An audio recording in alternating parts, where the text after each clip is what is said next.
Welcome, it's the Industry DJs podcast. Welcome to the Industry DJs. Let's talk about the real, let's get to the facts. Welcome to the Industry DJs. Let's talk about the real, let's get to the facts.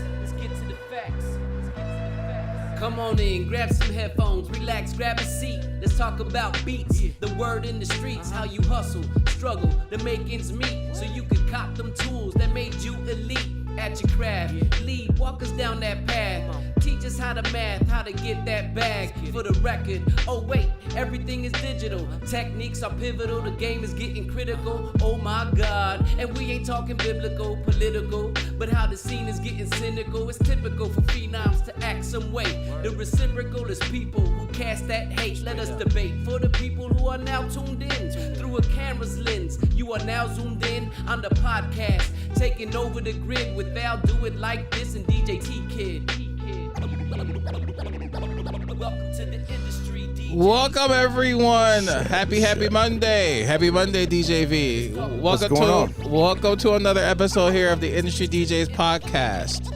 I am your host, DJ T-Kid. I'm your co-host, I'll do it like this. Well, thank you guys for tuning in to another episode here of our podcast. You can check us out on your favorite streaming platforms, Apple, Google Podcasts, Amazon Music, Stitcher, and the Anchor app. You can check us out live every single Monday here on YouTube, Twitch, and on our Facebook page at the Industry DJs. I had to think one of those days. Hey, Stephanie, congratulations on smoking that cigar with QNM.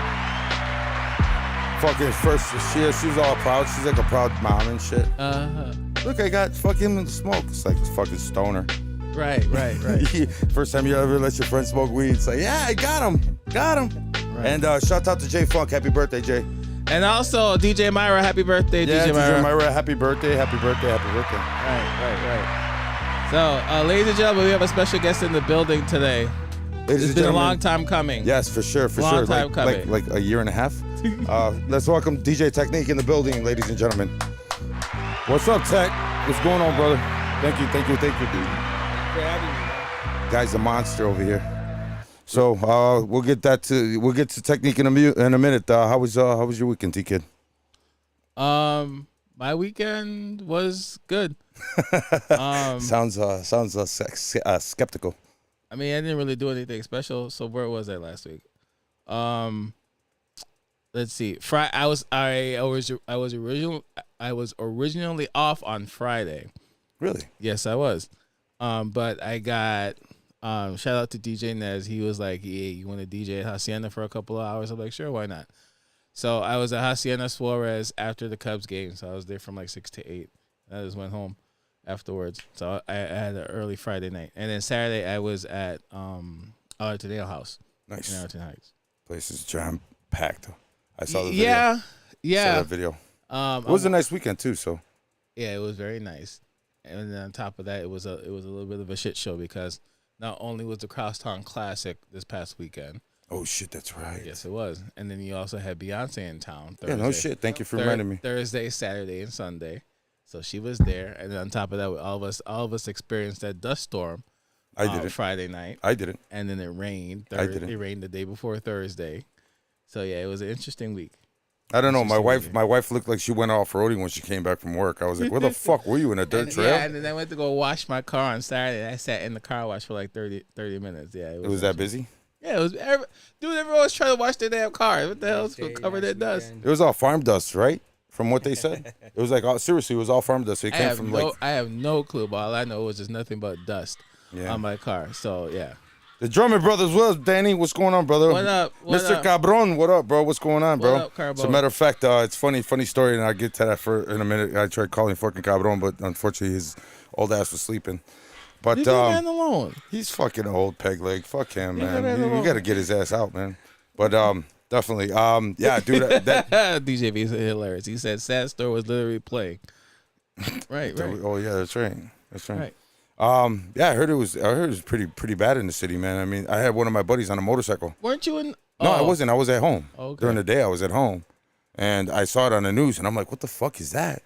That shit looked like I don't want to say it, but it reminded me of fucking when I saw it on the news. It reminded me of the after effect of 9/11.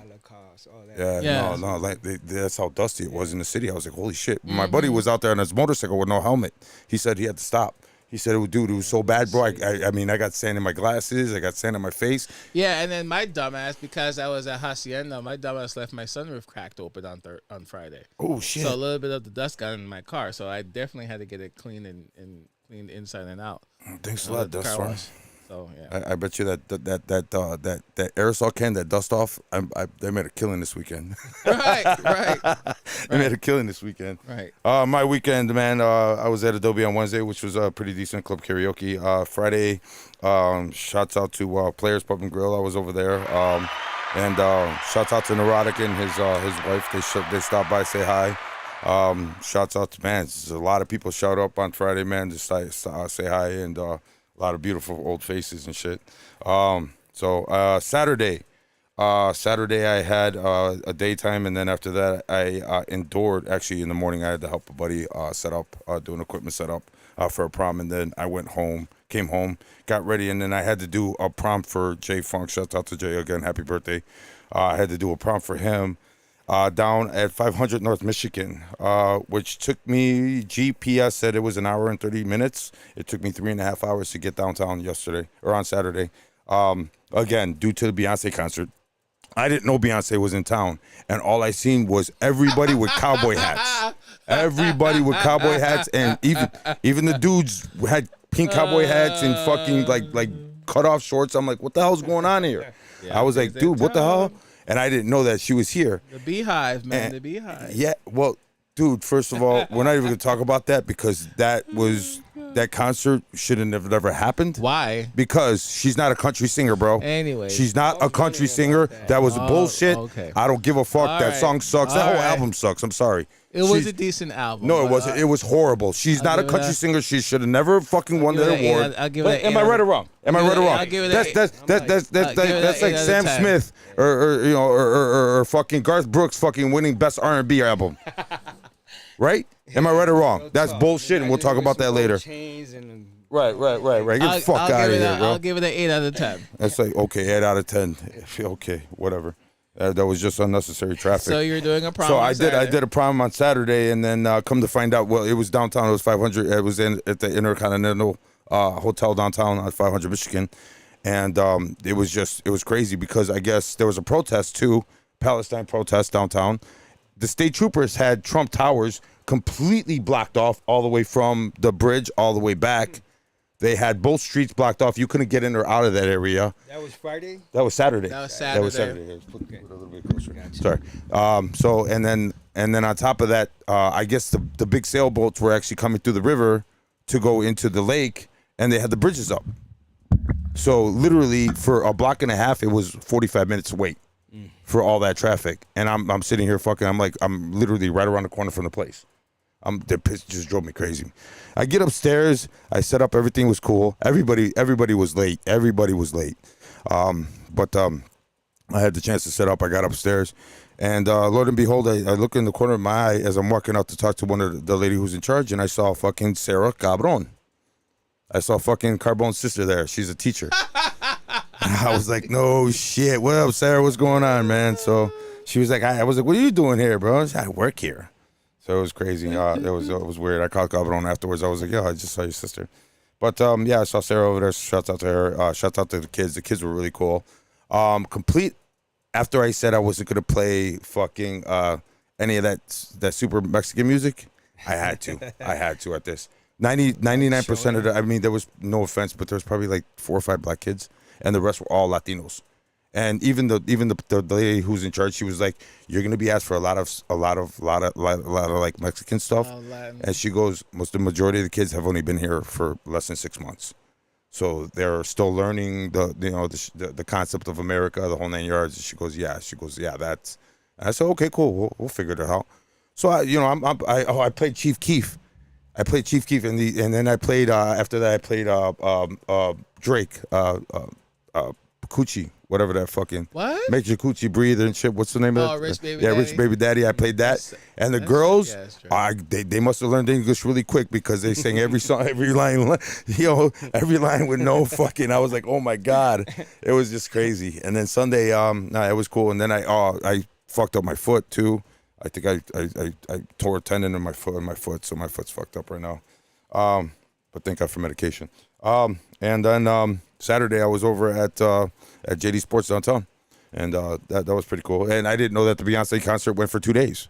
It was 3 Saturday. days. Yeah, so Friday, Saturday, Sunday. No, Thursday, Saturday, Sunday. Okay, yeah, because back took it to down the whole 4 days. pink cowboy hats where I got back to JD Sports because they were right down the block from. I was like, again.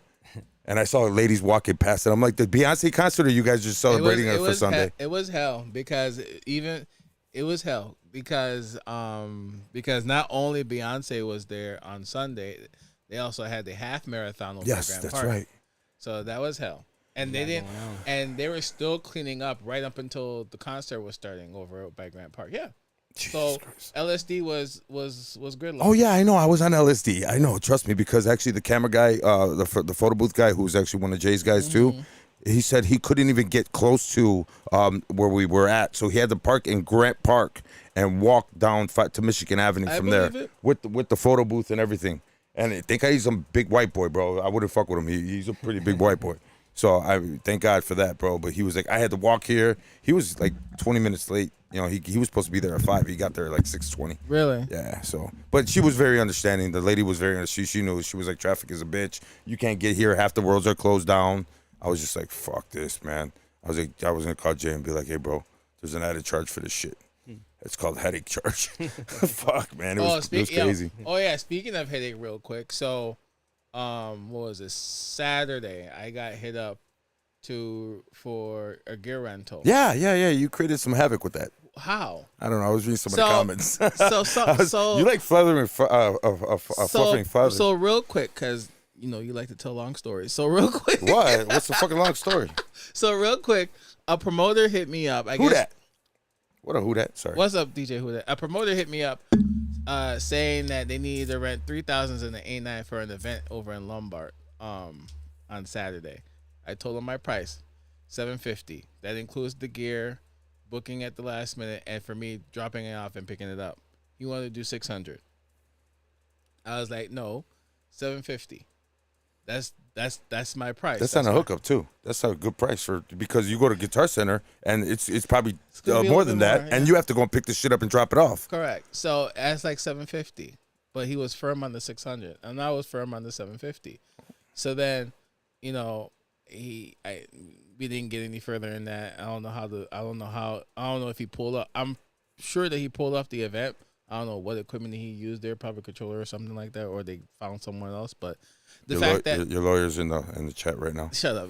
But the fact is that that's my price for a reason. And I posted it on social media, and then people were like not really giving me hell, but they're putting their own 2 cents in, and you put it on social media, so I know, but you left it open for comment, bro. You know what I'm saying? That's fine. People, that makes me laugh when people say that, man. No, that's fine. What business of it is? Why'd you put it on social media then? That's fine. It's none of your business. I have no problem with it. That's funny. I have no problem putting their opinion. It's their opinion. Yeah. But it's like an asshole. Everybody's got one.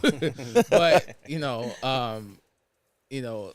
it's interesting. I'm not bashing DJ Drip, but he did say something along the lines of, I never. He just see it as money that's left on the table. I'm like, no. At this point, I don't really care about the money. I'll just be honest. I don't really care about the money. It's just he's rich. No, it's not that. It's my time. It's my time. Because he's rich. Alex don't need money, bro. No, he does this because he's bored. Just like you said, it's his time. No, it's my time. You're gonna have to pay me for my time, and I feel like $750 is worth the time. Now, if he had said $700, I probably would have done it. But he was firm on his $600, and I was firm on my $750. So yeah, that's the story. You can't lower your standards. Yeah, you can't. You can't. Yeah, absolutely. It's kind of like the clubs, man. When they fucking you want to come DJ? I need video. I need this. Right. Oh, you got to bring your own equipment, and I'm only giving you $150. Are you out of your fucking mind? Right. What are you smoking over there, dude? Are you crazy? Right. Sorry, man. I'm not your guy. So that was my little. That's when if you like to make a call, please hang up and try again. Tecknique, how was your weekend? Oh, busy, man. As usual. Man. You are a busy man. All You are week. definitely a busy man, bro. I thought I was fucking busy, and then we look at your social media, and it's like fucking blowing up. Yeah, man. It's the whole week actually was a busy one. A week ago, I worked on the boat. I worked for Yeah, that's right. You got that account, right? That's your account. Yeah, That's yeah, awesome. And associates of mine, Lakefront Cruises. I'm founder of Chicago Yacht Events, and but that one was private. We'll talk about that more later, but yeah, I did that a week ago from today. The weather was awesome last Yes, week. it right? was, man. Definitely. I got a So lot it of was for honey-do lists. yesterday. I got a lot of honey-do lists done. Thanks, babe. Except for yesterday. Yesterday was cold as hell. But Yeah, no, it's No, yesterday wasn't bipolar that bad. city. This whole week Today is was the bad. opposite. Today was tomorrow, bad. Today's bad. Yeah, Today was bad. I got to do my brakes on my truck, so thank God it cooled off a little bit. Squeaks. Same over here, man. So, yeah, I did the boat a week ago, and then a couple days after that, Wednesday and Thursday, I had this account in St. Charles. It's called the Q Center. It's a private convention center. Mhm. People fly in from all over the world, and when they fly in or the day before they leave, they have me and my crew DJ, do a little karaoke, integrate with both. And then Friday, Ghost Donkey. It's a new spot in River North. Saturday, Hoxton Hotel, the rooftop known as Cabra. Mm-hmm. And again, I went back to Ghost Donkey. And then yesterday was Sunday, right? Yeah. Yep. I know. We get it. Yeah, you sometimes. sounded like us, bro. catch You my sounded like us. breath What the here. fuck? Like you started. Yesterday, I had a special day for one of my guys' graduation. Nice. He's my most recent protege. Very proud of the kid. His name is Alex Pena. Okay. Yeah. Well, What's his DJ name? he just started 3 years ago. He's calling himself Turbo. He's actually he has DJ blood in him. He's first cousin with Metro. Uh huh. So That's why I heard that name before. His first yeah Pena, but I've heard that name before. Yeah, he's been under my wing the last couple of years, 3-4 years. That's dope. He just graduated. He's off to a great career. So I was grateful to be there with his family. You know, sometimes friends become family. Hey, bro. And he's Sometimes water's thicker than blood. You know what I'm saying? Facts, Bro. All day. Real quick, man. Don't mean to cut you off, but there's some people in the chat we want to say what's up to. Nez, what's up? We said what's up to who that, bro? What up, bro? What's going on?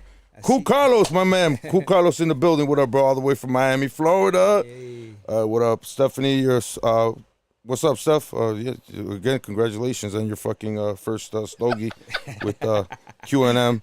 Speaking of Q&M, he's in the chat. And DJ All In, what up, brother? What's going on, man? What up, brother? Thank you guys for stopping by, man. Again, DJ Tecknique, if you guys don't know, man, this guy's a fucking icon of Chicago, man. We're going to talk about him today. We all are. Man, first off, man, where'd you get the name from, bro? Because that's a very, you know what, and I'm not going to lie, man. We knew Tecknique, unfortunately. Rest in peace from the South Side. Yeah, it's a common name. You know, I'm not going to say I regret it. The way it happened, you know, believe it or not, I was DJing for 8-9 years in a club before even getting that name, having that name. Right. And so I was a technician. That was my last full-time job. And What kind of technique, if you know what I'm asking? Dish Network.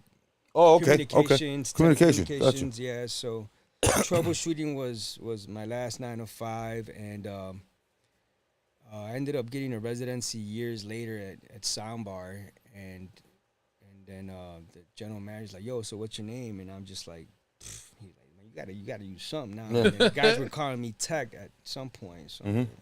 so somehow it ended up being Tecknique. It should have been like the technician or something. Yeah. If I had to do it all over and really thought about it, I would have stuck with something that I was known for back in the neighborhood. Yeah, I probably would have been like, they called me Arson growing up. That's dope. Yeah. I like that. DJ Arson. And that was more of a graffiti name, and my crew was like, you know, all about tagging and Right. And I was just like, I don't want to be combining that name with, you know, this other profession, but you know, back then too, hip hop was you know, you had to rock one element, and you know, along comes another one. Right? Yeah. So yeah, I ended up with that name, and it just got stuck with me, man. I wish I would have stuck with just Junior Estrada or you know something more. That's relatable to me, that's like a lot of the house guys. They keep their stage name and then their real name together, pretty much. You know what I'm saying? Not Green Velvet. Yeah, Jason, mind your business, Jay. Mind your business, Jason. Mind your business. All right, mind your business. He told you to change your name like 10 times. I did. Jason, Mike, well, look at this guy. He changed his name like 10 times. He sure did. Man. Yeah, I know, bro. When I met him, he changed his name. You know what? As a matter of fact, you're absolutely correct. I remember that because when I met him at the battle, he had something. He had a different name, right? It wasn't Jason. I'm gonna Jason. call him Blend. How about that? That was his Blend, original name. Yeah, but he doesn't have a Chucky mask. Right. That's probably why he changed his name too. His name He's the bro. He went by Blend, and I think he switched it to Jason, and then all of a sudden We talked about it when he was on the show. Remember? He didn't want to have the 3 backwards. He didn't like the 3 backwards. That But was shout a out to joke. Jason, bro. So Mike in the building, bro. He's got like 18 different aliases. This guy. No, it's it's But yeah, man. I mean, we like I told you over the phone, man. We had a couple people, man, that's been on the show that man, you're a god. You're a god to them, bro. You're a god to a lot of guys, man. I mean, you took a lot of guys under your wing and you did your thing. How long you been DJing for? man, it's crazy, So I started in the 90s. I didn't call myself a DJ until I learned how to blend. Before that, I was already scratching, and I'll explain that story in a bit. Wait. You were scratching before you knew how to blend? Yeah. Wow. Yeah, because Interesting. I was only able to afford one turntable. Okay. So, I was able to sample, break and then scratch. And it took me a while to save up for 2 turntables. Mm-hmm. And then even then, it wasn't like there was YouTube or anything like that. The internet was barely kicking in. So I was, I learned how to scratch and that, on my offhand too, my left hand. Nice. So Yeah, as a matter of fact, I saw you. I was watching your video from fucking goddamn it, the DJ store, the one on. did you work there? Did you just? No. Not Gear, it wasn't a Gear Club. It wasn't Gear Club. You did the mix show.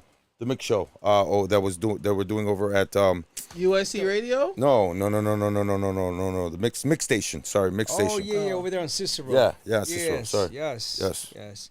Yeah, no, I learned out my offhand and AV Max. Thank you. AV Sorry, Max, right, dog. right, Sorry, right. man. Yep. Yeah, shouts out to them, man. Yeah, for sure, man. Envy in the building. What up, Envy? MB, what up, dog? Don't say that to him. Fuck him. Fuck him. Perro, Ignore him. what's up? Ignore him. But my yeah, man, brother. I started 25 years ago. I've been doing, just recently, couple months ago, I saw one of those memories pop up on Facebook, and it said 9 years ago, and I was like, 9 years ago? I'm like, nah. I started my LLC, became an official business, right? Then it made me scratch my head like, yo, when did I know I've been DJing for a living longer than that. Right. So I called one of my friends like, yo, when did we quit our 9 to 5? He's like, yo, check your bio from like your first website. He's like, good idea. So I looked into it. He forgot. I was like, fuck. Spring of 2005. And since then, I've been a full-time DJ. Nice. Congratulations. Yeah, no, Damn, thank so you. that's 2005. Shit, that's 20 years this spring. Right. Wow. I'm like, yeah, that's crazy, right? I'm like, I'm blessed and grateful. I never expected to be DJing, to do this for a living. Right. I could say my career was separated in 3 chapters, and what I mean by that was I could say I was going to quit or retire, but We all did that. right, and then you always get that phone call, right? And it's just like it's forever. Now, let me ask you a forever. question. Now that you actually said something, your LLC, you're not Trouble Monsters, are you? Nah. Okay. no. You work I with worked them, though, with right? him, yeah, Okay, twice, cool. yeah. Because I was under the impression that I was like, wait a minute, is he the creator? But I was. I was with him when he first started that company. Mm-hmm. He always called me up, try to fill in the gap, and shout out to him for putting me on. Right. And he would still ask for my availability, but I'm busy as super busy, and going straight to the source instead of going through a middleman, right? I'm not really a fan of working through promoters or They're called collectives. right. I'd rather just get the money straight from the source, getting booked through the source. We're gonna talk about that as to why. You heard his voice crack when he said that? No, I'm just saying we're gonna talk about. You heard his voice crack? That for sure. We're That's gonna what talk I'm here about for. that later as to why. He wants But to get go into ahead. that. He wants to get into that. No, but I just want to know. No, but I still do. I still work with a couple agencies. I I call them as, you know, when I have some weekends and gaps to fill in, for sure, I'll hit them up. You know, Okay. I have that. Wait, you got time? No. Okay, I didn't think so. I didn't think so. No, I don't Let's have rephrase time, that, bro. Let's but rephrase no, that. I don't have time, but I do. You know, there's gonna be times that I have a gap that I want to fill in and be like, yo, man, I got a 3-hour gap. Hit on my guy. Oh, it's one of those they let gaps. me know. They ask for my availability too. So I'm blessed to have people like that reach out to me. You know, let them know a month or 2 months in advance.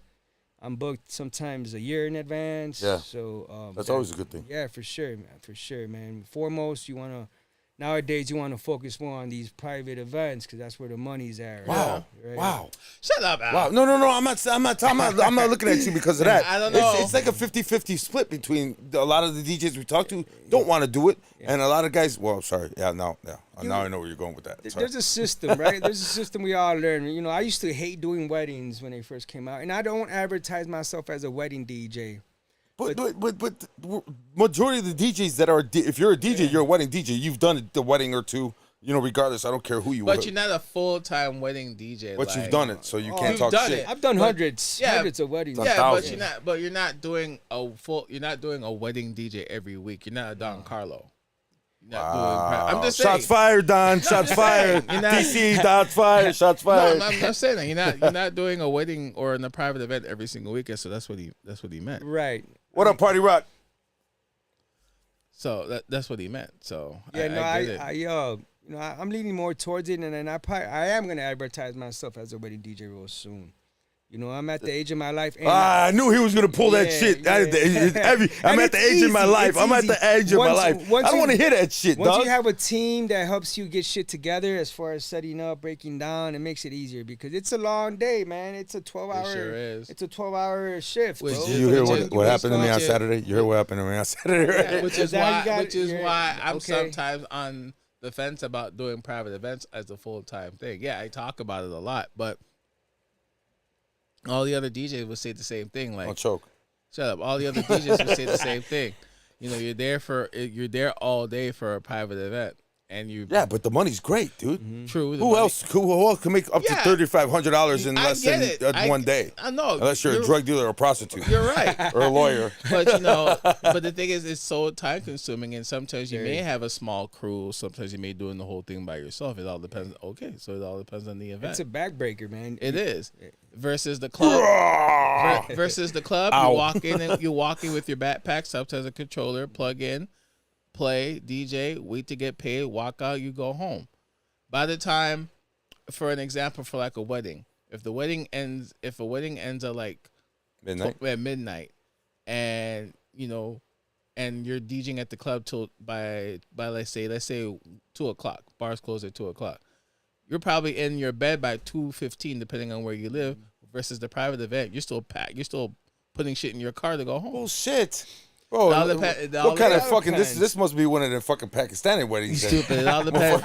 You're bringing a whole fucking concert setup, dog. What the fuck? It all depends. No. I mean, you're probably. Wow. It's gonna take. Real quick, look, DJ Shame's in the live stream. Shame the kid. Wow. What up, bro? Wow, he's in the live stream. Wow, what up, bro? What's going on? So holy shit. They were mentioning in the scratch session that you did Tecknique with Shame the Kid back in the day, DJ V. I just saw that you and Jason won something over in Pilsen. Oh, well.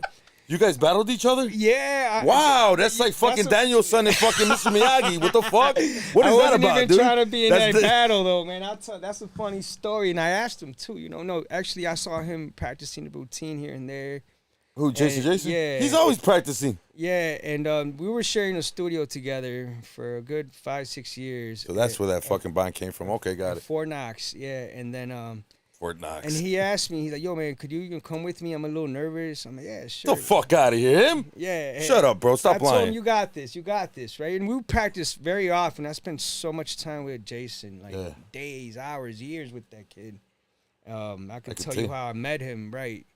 But let me continue with this story. So we're in the studio, and he's like, man, you got to come with me. I'm like, man, I'm tired. It's like my only day off. That time I was working in Wrigley, I want to say. And so I'm in my sandals. I'm all right, bro, I'll go with you. So we go to Pilsen, and he had his little crew, his groupie of girls sitting in our table and shit. And Hopefully his wife's not a guy listening. named Gonzo who was hosting. That's my boy too, Gonzo. He was hosting the. He wasn't a battle. DJ, was he? Yeah, he's a DJ, but he was hosting it, and his guys. I can't remember his team, but whatever his team's name was, they someone didn't show up. Like, man, we need one more participant. Can you jump in, Tech? I'm like, man, I'm tired. I'm here to support Jason. Yeah. And they're like, nah, like, come on, man. I'm like, we need one more guy to make this an entertaining night. And I'm like, nah, I'm cool, man. I'm like, for real, I don't want to. And his girls were like, come on, oh man, this and that. I was laughing, right? I thought it was funny, right? And I was like, shots fired. Right. And then they kept going, and I'm like, all right, I'm like, this ain't funny no more. I'm like, hold my beer, I'm going in. Oh shit! Jason put him up to that shit, right? Mike put him up to that so shit. I jumped in, and I ended up winning that, or they made it a tie for that round, me and him. And I remember the way I finished that set. I drank my beer, and I put the beer on the turntable while I was spinning, and I started scratching, and that was like a great finale, right? And everyone was like, shit, we should have never talked shit to Tech, right? I'm like, I told y'all, right? So then they announced it was the first time they're making it a tie, but there was like 3 rounds to win it all, right? So who won? The second round, I told Jason, hey, Jay, I'm like, one of us is going to win this whole thing. You know that, right? And I'm like, if you want, whoever wins it, we split it. He's like, nah. I'm like, oh. Wow. Right. He was doing Alex C. Kid. I got it. Selfish ass. I was like, all right, cool, selfish, bro. Selfish. I'm like, I'm going to have to fucking flex on you now, you know? Fucking Mr. Miyagi at his fullest, right? Right? Wow. You want to see my wax on, wax off? I'm going to show you that wax, bro. I got you, bro. Right. I got you. So, we go to... I ended up winning the battle, and Wow. they gave me this cool belt and big meat. So I won that battle in 2019. I want to say. They didn't give you a small little pocket controller like Alex did? No, Who gave that belt pocket control? They gave me a big old championship belt. That's it? Yeah, that was pretty cool. That's cool, and man. then the way it happened too, like it was the last day of the Pilsen Fest, and I don't know. I felt like I was getting sabotaged or something. Man, I'm overthinking, right? But everything broke down, bro. Like.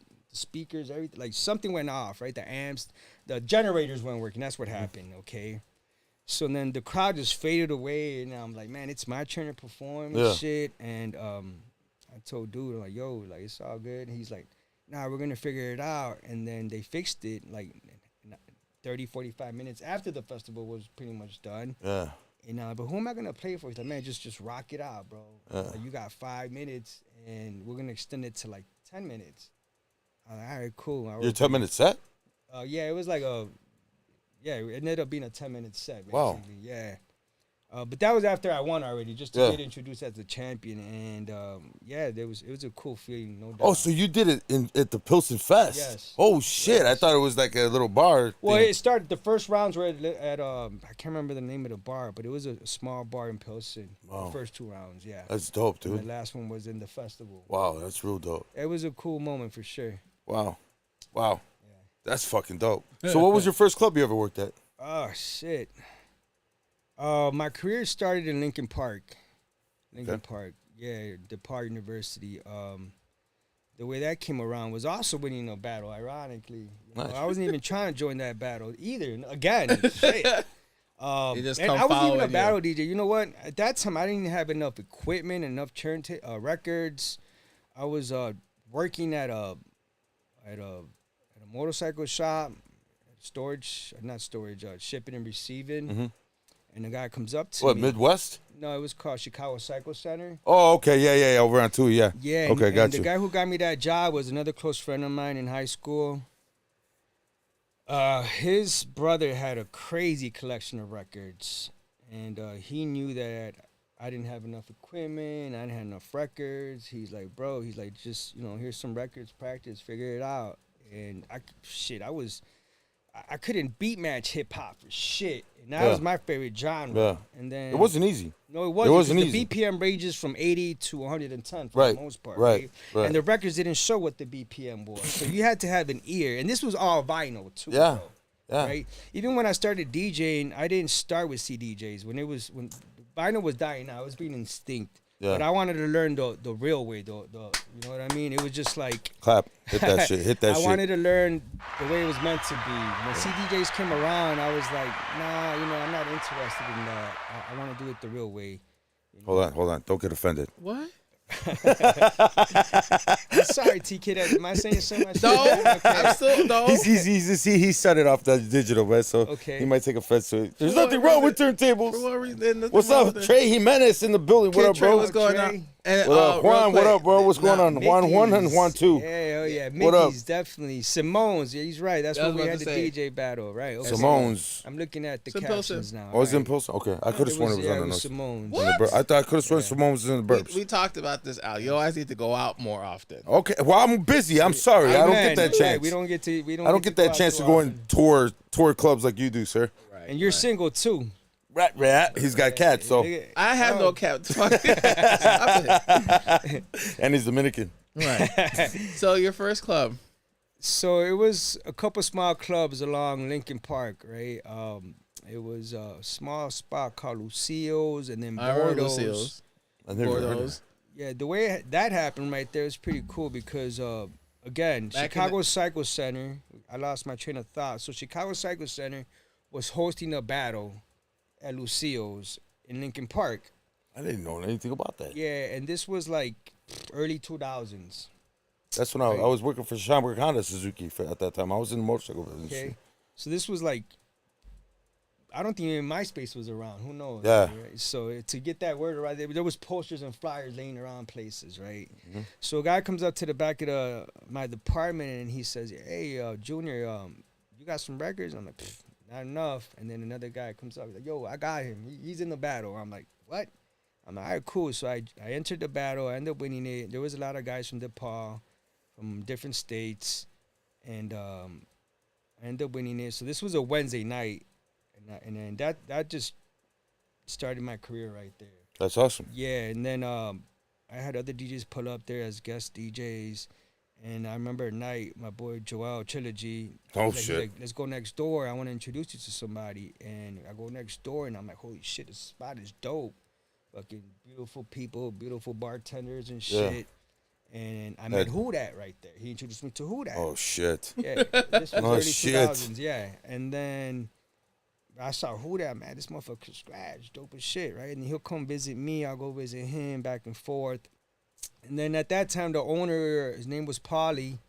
He, he kept telling me, he called me Boppy, right? Like, hey, Boppy. He's like, you're good, but you need more records. And I'm like, yeah, well, I ain't got money, right? Records are expensive. Yeah, no shit. And he's like, you could do this for a living. And I don't think so. No, he's like, you could. I'm like, I don't know about that.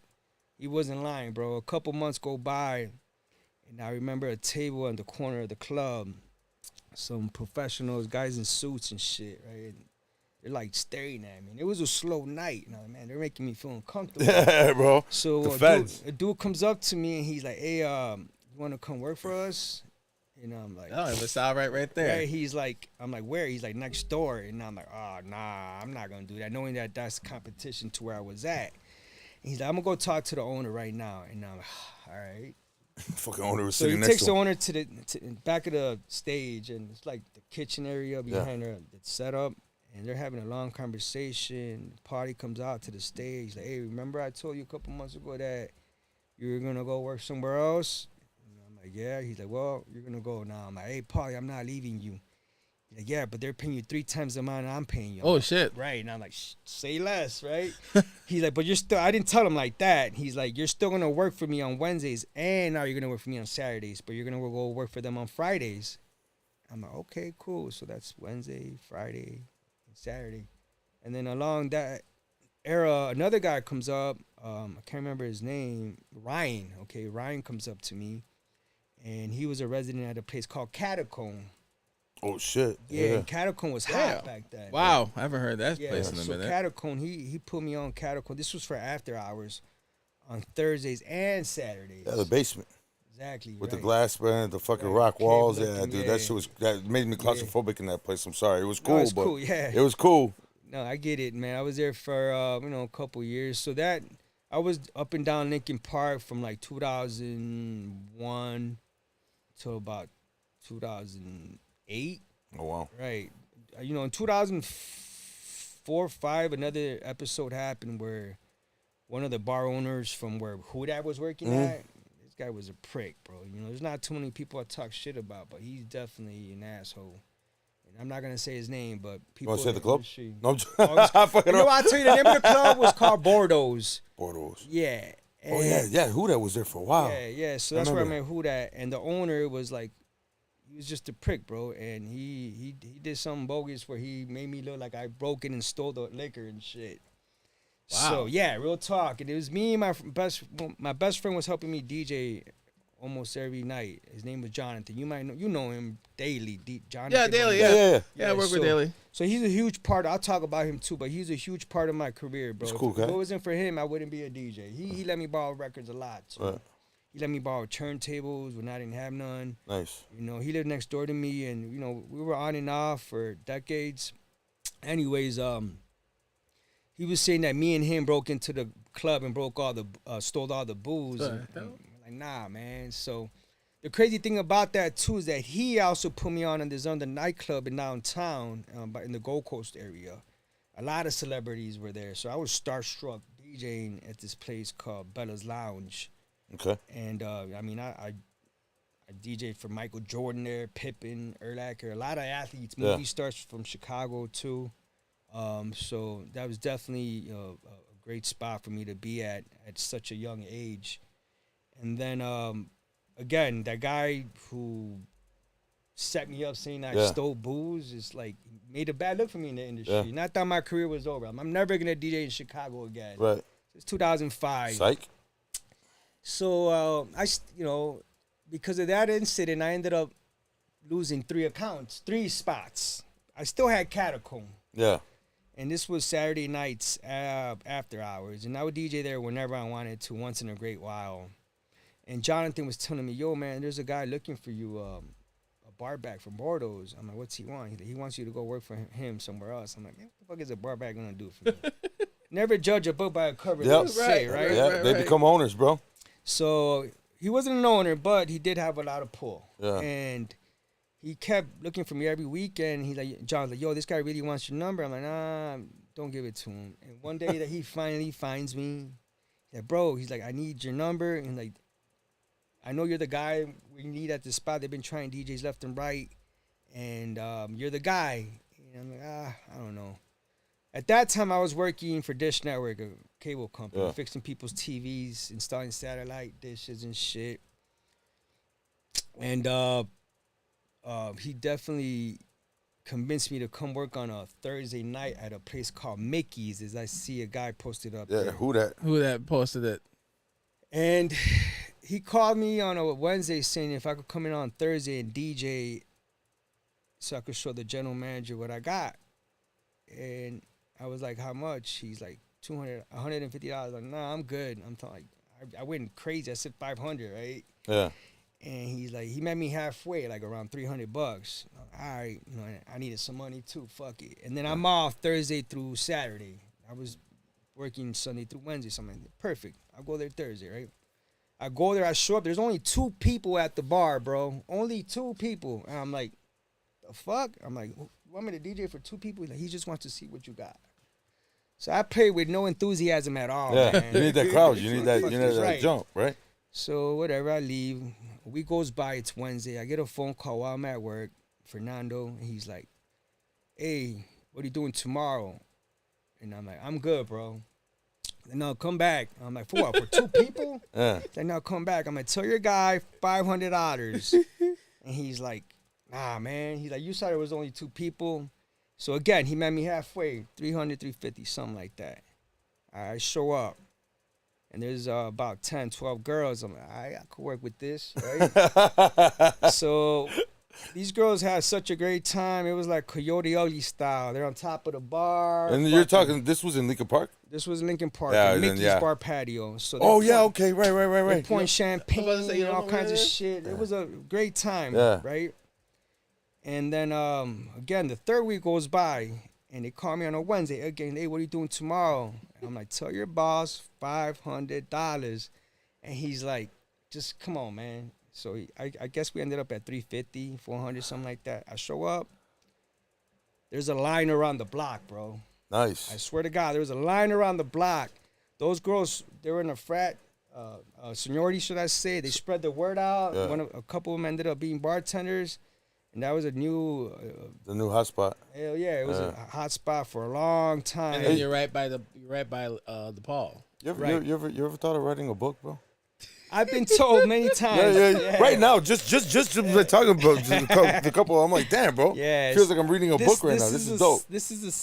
I would say this is probably the first chapter, maybe second of my first chapter, second chapter. So where we at now? What chapter? Just so I know. I guess this is the second chapter of the book, right? All right. No. How many chapters are already written? I don't know, Said man. three. Right now, probably 3 to 4. Who knows? We'll Okay, get there. cool. Right? No, I'm just curious, bro. I'm interested, bro. This is interesting. Yeah. This is cool. So I ended up working there Thursday night and then Friday night, and then I had Catacomb still.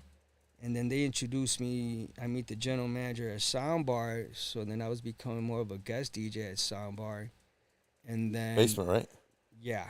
And then a couple, guest appearances, monthly appearances throughout Chicago. And I was DJing basically Wednesday, Thursday, Friday, Saturday, and Sunday. And then Saturday, another thing happened where I integrated game sound to the mixing board. Yeah. I don't think I know anybody that did that longer than I have. I'm sure, right? Right. 2003, 2005. Yeah. Awesome, beautiful. Taking it off the box, bro. You take it off the box. Right. Take it off the I'll box, put man. right in. So I was able to do game sound for the Ohio State football games. Okay. Nice. Yeah, so I've been affiliated with Ohio sports shit since 2003, 5 Nice. to this day, and I'll talk about Damn. them too, right? On and off, but they're definitely a huge part of my career. And then again, fast forward to 2011, 10. I was probably in my late 20s, and I was like, all right, I'm starting to get tired of this nightlife. And I went down to just DJing 2 spots, 2 residencies at that time, which was Soundbar. I was at Soundbar for 12 years. Yeah. Damn. Yeah, bro. Holy From shit. 2008 to the pandemic. Damn. Yeah, and every Friday I was in that basement. And shout out to Jordan. He owns headquarters right now. Yeah. Definitely. He believed in me. He was like a big father to me, big brother. Tough on me. He reminded me of my father a lot, no doubt. And then after that, 2011, I ended up DJing in Schaumburg for a couple years. Real quick, isn't Jordan is Galati's partner, Correct. right? Ryan Galati. Yeah, bro. Those Yeah. are my brothers, man. I love those yeah, guys, bro. I know Those guys are Galati good. quite a while too. Yeah, I know Jordan too. He's a good guy. And actually, they were good friends with the general manager for Mickey's Bar Patio. His name was Rizzo, Yeah. Mike Rizzo. So Mike Rizzo definitely was a good manager of mine for a long time. And then again, like I was saying a while ago, I faded away from the industry in 2010, 2011, tried to get a part-time job, and I had my kid. My first kid was already 5 years old. And I get a phone call from a guy named Tony Basilia, who was a manager for Levy Restaurants, and to DJ in Schaumburg. And before that, I had some of the Chicago Cub players. They were kind of like my groupie. I'm talking about Sean Marshall, Jeff Shamarja, Ryan Dempster. They'll come to Mickey's Bar Patio. A lot of athletes came to that spot. Yeah. So they always saw girls around me, and they used me, and they also liked my style of DJing. I was DJing a lot of rock and hip hop with records. So they're like, "Oh shit, where'd you get this Metallica record?" And then I would smash it up on the fly with some house music and shit. So they started following me around Lincoln Park. I actually went to their condos here and there. Oh, nice. Yeah, and then they ended up going once all the way out to Schaumburg in a limo, and the owner was impressed. Like, holy shit! And he's a big Cubs fan. Oh, the Cubs are here. And I'm like, so what? They suck. Yeah. Right?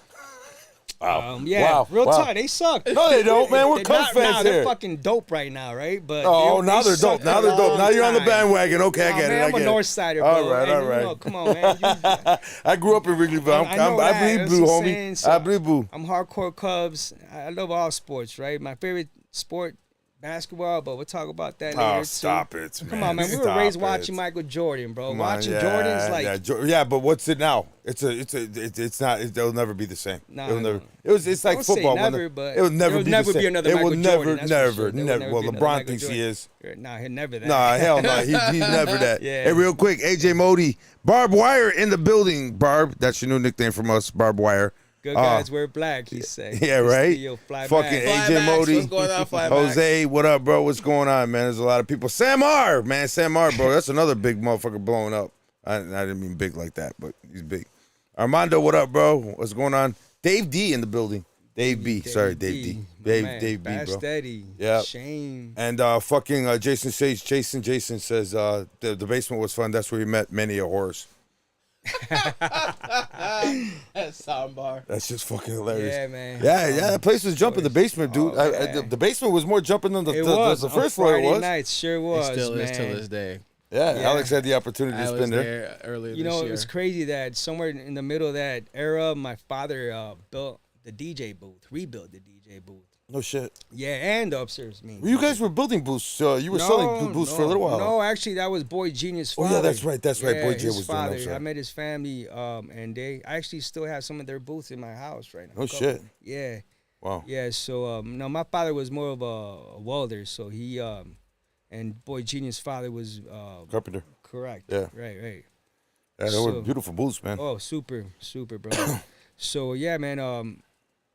What was I talking about? Soundbar. Yeah, Yeah, soundbar. soundbar. No. So I spent a lot of years there. Met a lot of people there in the industry. Mickey's Bar Patio too. As a matter of fact, Mickey's Bar Patio. I noticed so many managers, or should I say, workers became managers or bar owners or successful entrepreneurs leaving that place to this day. You know, they sold that place in 2011. And again, okay, I remember where I was at. 2011, I'm DJing in Schaumburg.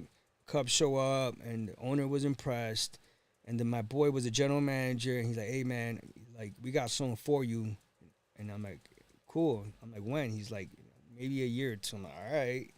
So he told me it was Wrigley, and I'm thinking, you know, it's gonna be a hole in the wall because a lot of stuff in Wrigley back then was holes in the walls everywhere, right? Yeah. That's not what it is right now. It sure was. Well, we were at Sluggers for a while, too. We were at Sluggers. I did Bar Louie.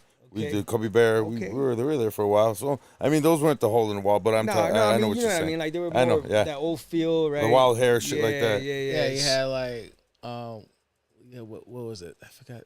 Trace back then. Yeah, wow. Yeah. Red Ivy. Red Ivy. That was that real small. You it said was, the Sienna was called Rock. It was called Rockwood Place. No. Rockwood Place. I forgot. Roadhouse. It's the country spot. Yeah. Over there. But all those bars out there, man, I'm not going to lie, bro. Just be honest with me, bro. They all smell like fucking college, fucking old beer and puke. Yeah. Right? Yeah. Right? Fucking, bro, you'd walk in, Yup, you'd be the yup, first one. yeah. And the DJ booth was dusty as fuck. Yup. Up in the corner, all wood, but you turn off the lights and you wouldn't see shit. Yep. Just sees the Yep. people. That was the shit. So was back then. That's what I thought I was walking myself into, and I remember it was a winter of 2011. I get the call. He's like, "Hey, so you know, Captain Morton Club, Wrigley Field." I'm like, "Yeah." He's like, "You want to go DJ there?" I'm like, "Of course." When I hung up, I'm like, "That's gonna open up a lot of doors because I'm gonna be exposed to, you know, hundreds, thousands, millions of people walking through the gates, right?" Yeah. And they had me in and out of the stadium my first year, man. And it was cool to see some of the players that I would hang out with playing. And I had so much access around the stadium, going to the locker rooms at times, the dugout, you know, walking through before anyone's in the stadium. It's a really cool feeling, man. You're walking in the grass and shit. That's Yeah, dope, man, you it know? was. And the first couple years, once they became a good team, you know, it was limited. Hey, you weren't that DJ that got fired for playing Nah, fucking Smack Your nah. Bitch Up, right? No, I'm fucking. I know who that yeah. was. I know who it was. I'm just I fucking. had the around. opportunity to put a game sounds in the stadium, but it was boring, bro. inside a little room and Yeah, shit. yeah. Up in the box Yeah, and I wanted to be out in the next to the street. keyboarder, Yeah, no, I didn't want that. And then they The weren't pianist. playing organ, the too well organ either. player. the pianist. Yeah. We're gonna call they're called pianists. Yeah, the organ, the organ player. The yeah. organ player. You said organ donor. You said organ donor. No, organ player. He played the organ. Yeah, he was a fucking pianist. Right. He's a that's- pianist. Right. That's what you think. The organ player. Dude, this is how. Look at bro. You seen? He just popped that top just with his thumbs. Look at this guy, just with his thumbs, bro. That's how seasoned he is, bro. Those are DJ hands and mechanic hands right there, bro. Right. Yeah, man. But that was definitely another great era of my career working in Wrigley. PW, what up? Working doubles, triples. Fuck, I don't understand how I was standing 16 hours. Yeah, That yeah. was During the crazy. Cubs games, Yeah, post man. games, pre games, Exact yard and you had to be there early in the morning, all 10 day. a.m. till 4 or 5 p.m. Do after a spot in Wrigley after that, then do a nightclub at night and do it all over again, over and over. Yeah. Well, And- back then that was like that was your bread in the beginning. That's your bread and butter, and still is. So Yeah, no, it is. No, it's definitely a huge part, man. You know, again, Mickey's Bar Patio to me was what made me go full time. That era, and you know, I'll never forget. Like I said, I was working Sunday through Wednesday in the cable industry, and then Wednesday night through Saturday I was DJing. So I was DJing, working 7 days a week for a couple years. yeah. And at that time, I was married. My ex, you know, did some math, and she was an accountant. She's like, look, she showed me a spreadsheet, and she's like, if you quit your 9 to 5 and could DJ just one more night, you'll make the same amount of money. And I was like, really? And she showed me, and I'm like, she's not lying. And I was like, all right. You said spreadsheet? Yeah, Wow, bro, she was an that's deep. accountant. She was That's an deep, accountant. bro. Yeah, she comes out here. Yeah. I'm gonna sit down here in the office. Yeah. Here's a spreadsheet. This is what you do Yeah. here. This is what you Yup. do. Sounds like my wife. Yeah, Yeah, she I got you. she broke it down to me. I was like, holy shit.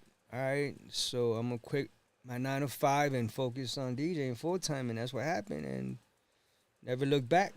So yeah, man, it's been a hell of a ride. You know, again, the pandemic came around, and I thought I was done. Nah, get the phone call, man. You know, during the pandemic, I was getting phone calls for Underground. private events. Yeah, see, Yeah, I was getting those underground events too, bro. Those private events. And when I saw them, and I tripled my price, and people were paying it. I Yeah, was they like, had no other choice. fuck it. Yep. All right, And back in you're fully responsible if the cops come. it. Yeah. You're fully But responsible nah, if the cops come. whoever Huh? owns a spot is responsible. But yeah, man, that definitely made me stick to the game still. Nowadays, I'm doing a lot more back end work, man. Booking, scheduling. People don't see the back end. It's a lot. Yeah, no, it's a lot, lot. man. Mondays I usually follow with emails, catch up with family stuff. Mondays and Tuesdays. Something that keeps me really busy too is the boats. This boat season. I know. Yeah, because I know I know like we work together at some capacity because you did the boats with Adam, and we did you rented out my gear that time, and then also again for the was it Michigan for Tuxedo Oh Junction, yeah, the festival. the festival Right. out there. Fast Yeah. Steady, what up, bro? What's up, DJ Match? And, Match, what up? But throughout this whole, up before pandemic, like, yeah, you've been working because they'd be seeing you and Jason over at Soundbar all the time, those Friday nights, back to back sets all every single night. Yeah, Jason told me one of your Superman stories. How somebody spilled something on some CDJ, and you fucking we're still DJing while everybody's trying to swap everything out at the same time. Oh yeah. I remember. I need to know where your magic wand was when you did that. So you were working. So when you quit the 9 to 5 and you decided to go full time, did you were you a little scared, or it was just like a snap decision for you? I was a little scared. More importantly, it was health insurance. That's health what I'm insurance. thinking, yeah. I had some health issues, surgeries, a lot of surgeries. So I know I needed to have insurance. Yeah. And but everything worked out. You know, God has a plan, man. Everything happens for a reason. I went through these surgeries. I did a lot of therapy sessions, Physical strengthened therapy. my parts of my bodies and shit. Like I had fucked up shoulders from an accident, broken leg, and Wow. You know, it definitely forced me to do a lot more self-care and think about my future a lot, man. You know, I have to be conservative with standing up a lot, right? So, like I said, when you stand a lot of hours, we come home, your feet's hurting, your legs are hurting. Even with gym shoes. Even with gym And shoes. fucking pads. You have to pick, right? You have to pick the right shoes. Damn, I was Elevate just your talking about that. legs. I was just talking about that. I remember seeing Jordan and Pippen putting ice in their knees. I mean, you know what? I'm gonna do it just because they're doing it. Yeah, And it works. the sweating goes down. I take cold showers too, man. Yeah. Cold showers help a lot. It reduces it. Hot and cold. I go hot and cold. Right. Start out Especially with when I some get hot home, and man. cold, and Gio, what up, bro? Reduces all the inflammation in the body, all the Yes. swelling. For sure. So no, you definitely have to pay attention to how your body feels. And that's fucked up. You're a lot younger than me and a lot more problems. Yes. No, I'm good now, man. fucking around. I'm great. Somebody just saw you. Somebody just said in the comments that you're Robotech. Yeah. Robotech over So- here. He's half right, metal. right. Half metal over here. Right, Robotech. Someone Freeze. said that. Flymax said that. Flymax said that. So when you So you're half metal?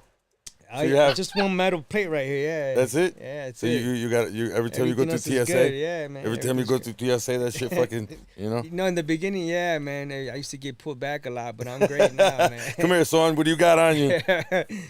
What up, Lara? so my question is, for you, Tech, when you started to go back, let's go back to Lincoln Park. Mm-hmm. So when you ran into DJs like, you know, like, Who Dat and Trilogy, and you Fucking were goats. yeah, and Goats. when you were working at the other spots over in Lincoln Park, that was just like part of your networking deal, right?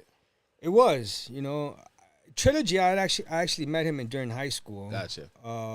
Who Dat I met in Lincoln Park. And those times, a lot of people in my neighborhood too. There was a couple guys like DJ 20s. Oh, 20s. Yeah. he Happy belated to him, too. definitely- Yeah, for He just sure. had a birthday. Definitely. He looked out for me, no doubt. He let me borrow equipment all the time when I didn't have no equipment. You know, I used his equipment a lot more than he did. So don't tell me you hung out with Sin, too. Oh, Oh, man. I got a story with Oh, Sin. everybody's got stories with Yeah. Sin, bro. Come on.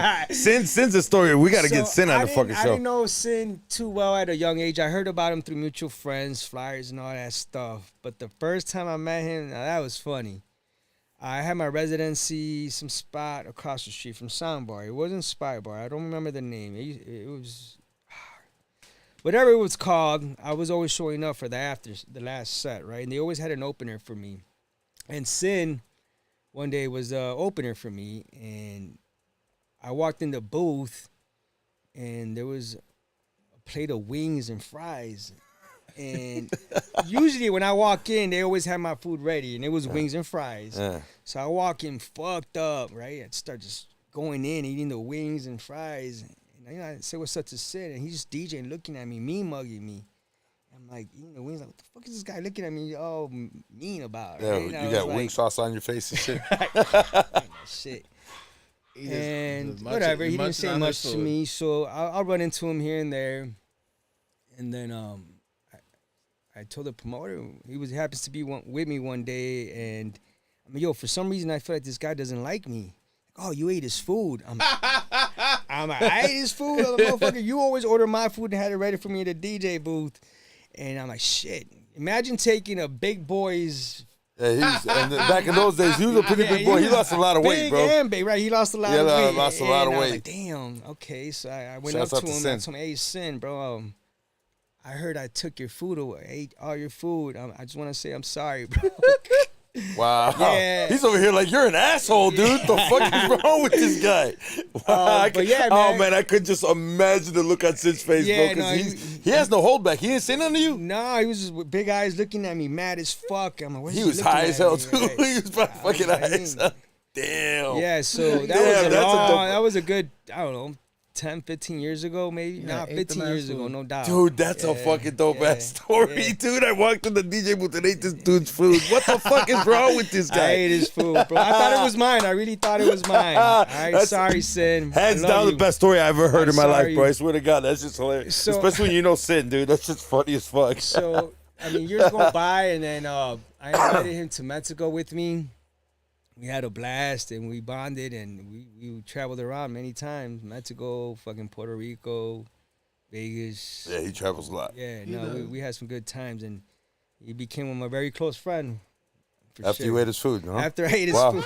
Wow. Yeah, Wow, it you was lucky you way didn't get later bit. after I ate You his food. didn't, you're lucky you didn't get bit, Nah, I bro. made it up. I took him out to eat a couple times. And A shit. couple times, bro. Very expensive to feed a big guy like that. No Yeah. doubt. That shit looked like Yeah. the fucking Fat Boys in Run DMC. Remember that? Remember that? Yeah. When they were at the fucking. Wow. What, man? What? You don't remember? The all you can eat I over at remember. fucking Sabaros? Right. Remember that? Sabaros, all you beatboxing can while you're eat? eating. That motherfucker took the whole sausage out of that fucking. Love you, Sid. Oh Love my you, Sid. God. So the question was the reason why I was getting at the networking part because you know, obviously DJs Pound with 2 wings. 2 D's. 2 wings. go get got your wangs. No, the reason why I asked about networking because obviously, you know, as we further along in our DJ career, you have to do a lot of networking. And for you, I believe it's just like it was you were in the right spot at the right time. That's how I felt. Exactly. Okay. I was gonna say that earlier too, man. I never really went out too much after my sets. I didn't go out much. You know, I was really focused on more of my family than anything. I started I'm not going gonna more say that, though. out in You the can't say that. 2010s. In the 2010s is when I felt like I was networking more. Uh-huh. What was happening a lot, people were following me around. You know, I started mentoring unexpectedly. A guy who started this whole ripple effect was Flymax. Oh, wow. Wow. His Shout out to sister- Flybacks. His sister's one of my best friends, and I knew her in high school. We didn't go to the same high school, and they're actually cousins of Trilogy. They're first cousins. Oh, wow. Yeah. Small world. Yeah, for sure.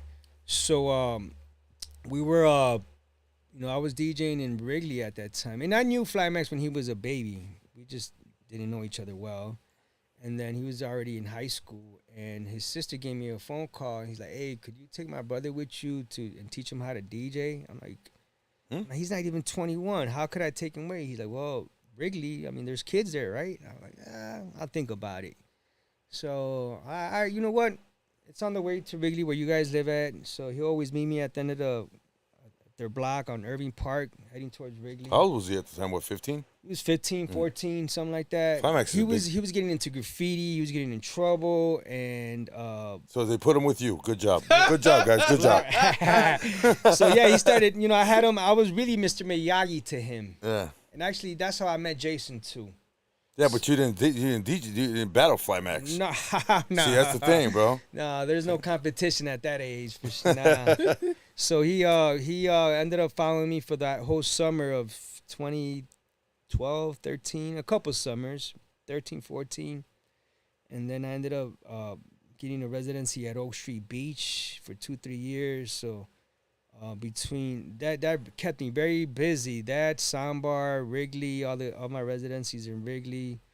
And then when other kids saw Flymax follow me around, they're like, well, shit, well, we want to follow him around. And here comes Jason. Here comes Shame. Here comes Vibes. Here comes, you know, all these other, you know, handful of DJs. I could say at least a half a dozen DJs were following me around. That's a good. Yeah, they wanted to work for me for free. And I'm like, nothing's for free. You got to earn your stripes, right?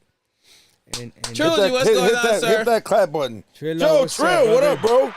That's another fucking goat, bro. Yes, Jesus sir. Christ. Yes. Man. Pulling up, bro. As a matter of fact, I just saw that post that he did where he's digging through one of his crates. You know, I was thinking bro, that with might be my baby-ass crate. face. That might yeah, be my that crate. was it was blue Hey, with the Joel. fucking metal. Yeah, I no, remember we those. shared a lot of crates or borrowed each other's crates back in the day. Damn. Yeah, that's how. You guys, damn, that was some good. That wasn't friends. That's family. No, we That's family right we there. definitely No, inspired each other at times, having some sessions in the backyards and all that. He'll come to my house. I go to his house in Humboldt Park, and I got close to his family too, through mutual friends and himself. Yeah. And again, going back to Armando, known as Flymax, you know, he started a ripple effect, and then all of a sudden, Jason. every 3 to 4 years, I feel like someone kept coming asking to work with me or work for me. I would say no, and they just You're persistent. Exactly. They just kept coming, Damn, relentless. Bro. That's your new nickname, Mr. Miyagi. Fuck DJ Tecknique. It's Mr. Miyagi. Wax on, wax off. And You know, Trill it's said, no, that was his crate. that was. I think I had that in my garage, so I'm gonna show you a picture later, Joe. I'm gonna show you. Man, but we all had that blue crate, the red crate, the silver crate. I never had it. I always used the bags. I was actually organizing my garage the last couple of days, and I was actually going through those old school metal. Damn, aluminum still had them? crates. Yeah, I still have them. Yeah. I never had the metal ones. I hated Yeah, them. no, I hated them. I They liked just them. added weight. Yeah. They just I had the fucking the Sure bag and the remember the Sure bag? Yeah. I got it. It's up there. Yeah. So that was definitely another way of me being mentors to these kids, man. And I want them to learn without looking at the laptop to this day. I hate when they stare at the laptop. I'm like, Serato focus face. in front of this mixture. There's all these buttons. You need to learn what they're for, not just the laptop and stare at the waves. I'm like, it doesn't look right. You know, I do it here and there if you're not using the headphones, right? But you use headphones, right? I You're do. old school. I do. See? Told you. The older guys do. The newer guys You know don't. what I started using too recently? Sync. Yeah. Okay. I could do that now. If I could blend records, I Yeah, could do you sync. already earned. Yeah, bro. But It's I like used jazzy. I used to talk shit when I see a DJ doing sync that just started. Like, nah, man, you gotta do it the real way, the organic way. But sync to us is completely different. We use it as a tool. They use it as a crutch. There's a big difference. Oh, super. There's a big difference. I mean, you know what I'm saying? We use it to transition or Exactly. use to match something up that's a little bit faster than what we want to, and then we'll come out of it. You know what I mean? I read an article by one of my idols, DJs, Craze. Yeah, crazy. Yeah, crazy talked about it too. And he talked about it, and when I read that article, I'm like, all right, I'm gonna start using sync. I've earned my stripes and have the right to hit the sync button. Right. And not only does it make it easier to do transitions, but you're saving your ear too. Yeah. You know, our ears take a beating from the headphones all the time. Yeah, bro. year after year.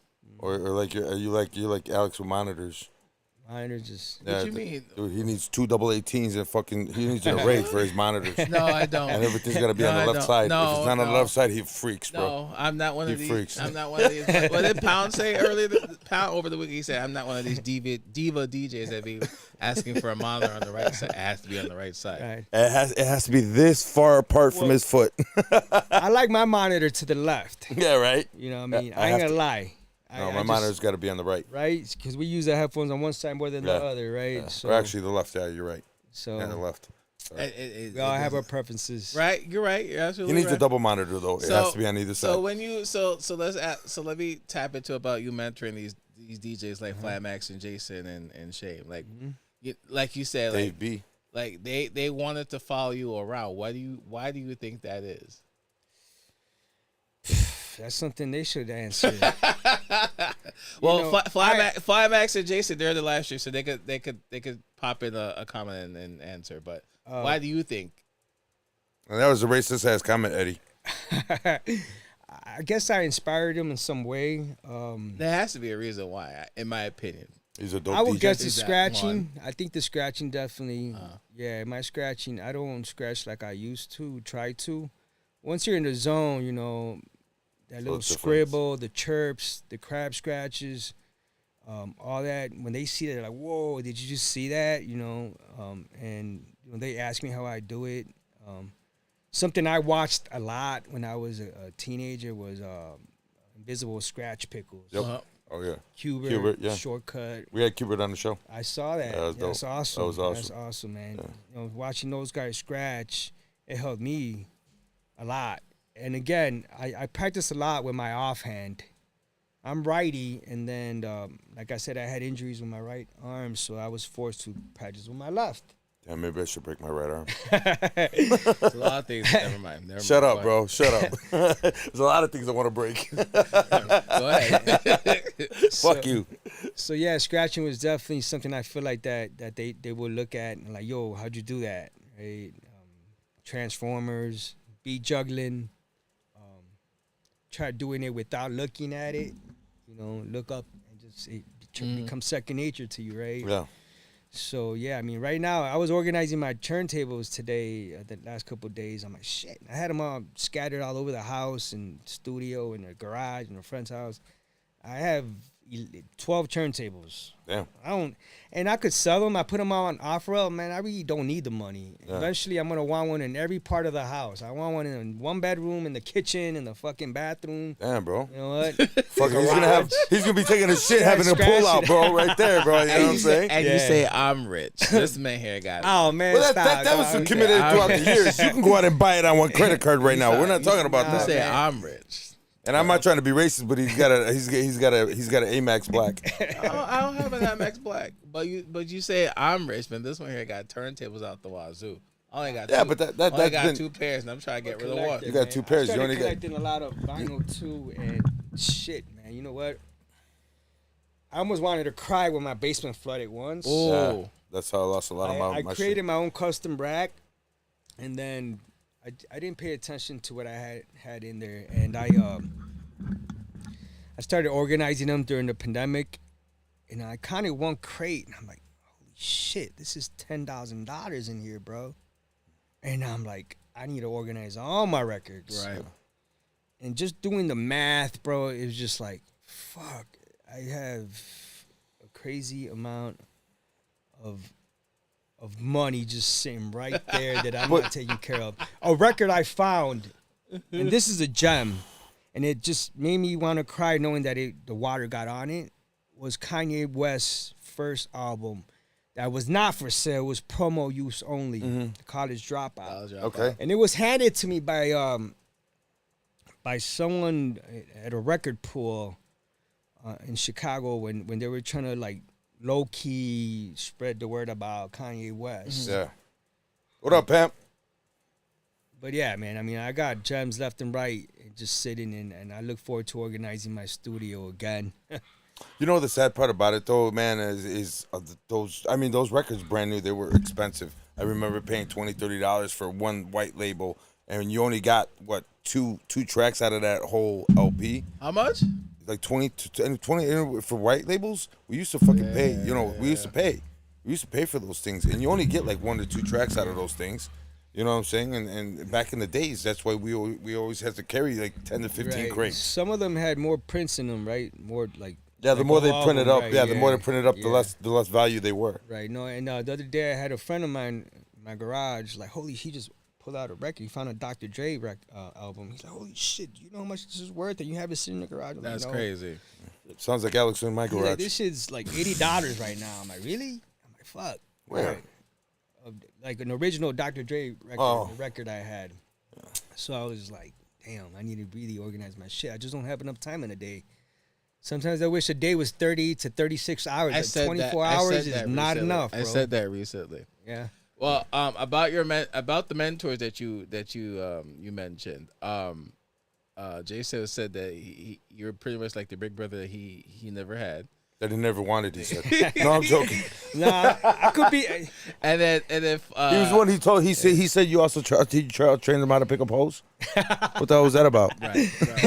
And then That's so ludicrous. I got hoes in different areas. Flyback's commented. He said it honestly changed my life. I was going down the wrong path and doing that helped me change my direction. He was taking me heard. around the city to events, parties, and it was amazing for someone in high school. Yeah, we I'm heard forever you were grateful. fucking up people's garages and back walls and shit, bro. Good job, Flymax. Good job. Yeah, no, I mean. We all tagged, bro. We all tagged before. Like, 99% of the DJs that have been on the show, what did they all? They were all writers, b-boys, breakers. You wanted to be part know? of the hip hop culture, right? Well, It's we just were. We were tagging, Yeah, right. breaking, and being You a know that's nuisance. better than being in a gang, right? Because it's a way to say you're cool in the neighborhood. I mean, look, man. Some of these tagging crews went to gangbanging. Oh, for sure. That's You why know? I didn't want to stick with my name Arson, bro, because it got a little violent towards the end of Yeah. that graffiti career It did. of mine. A lot of them went gangbanging. I didn't want to be known as that, right? And I wasn't about that. You know, I was more about the craft, the art,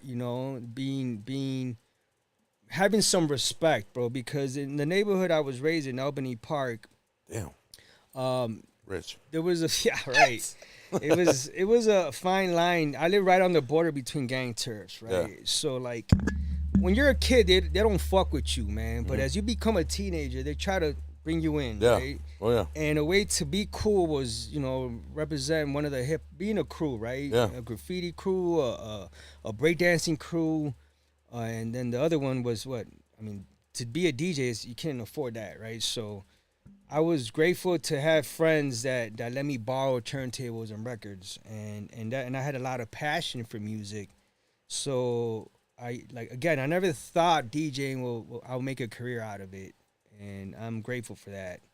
I couldn't say less. So a lot of these kids that asked me if I could mentor them, yeah, I'm like, I don't got time for you, and I don't. But they're relentless.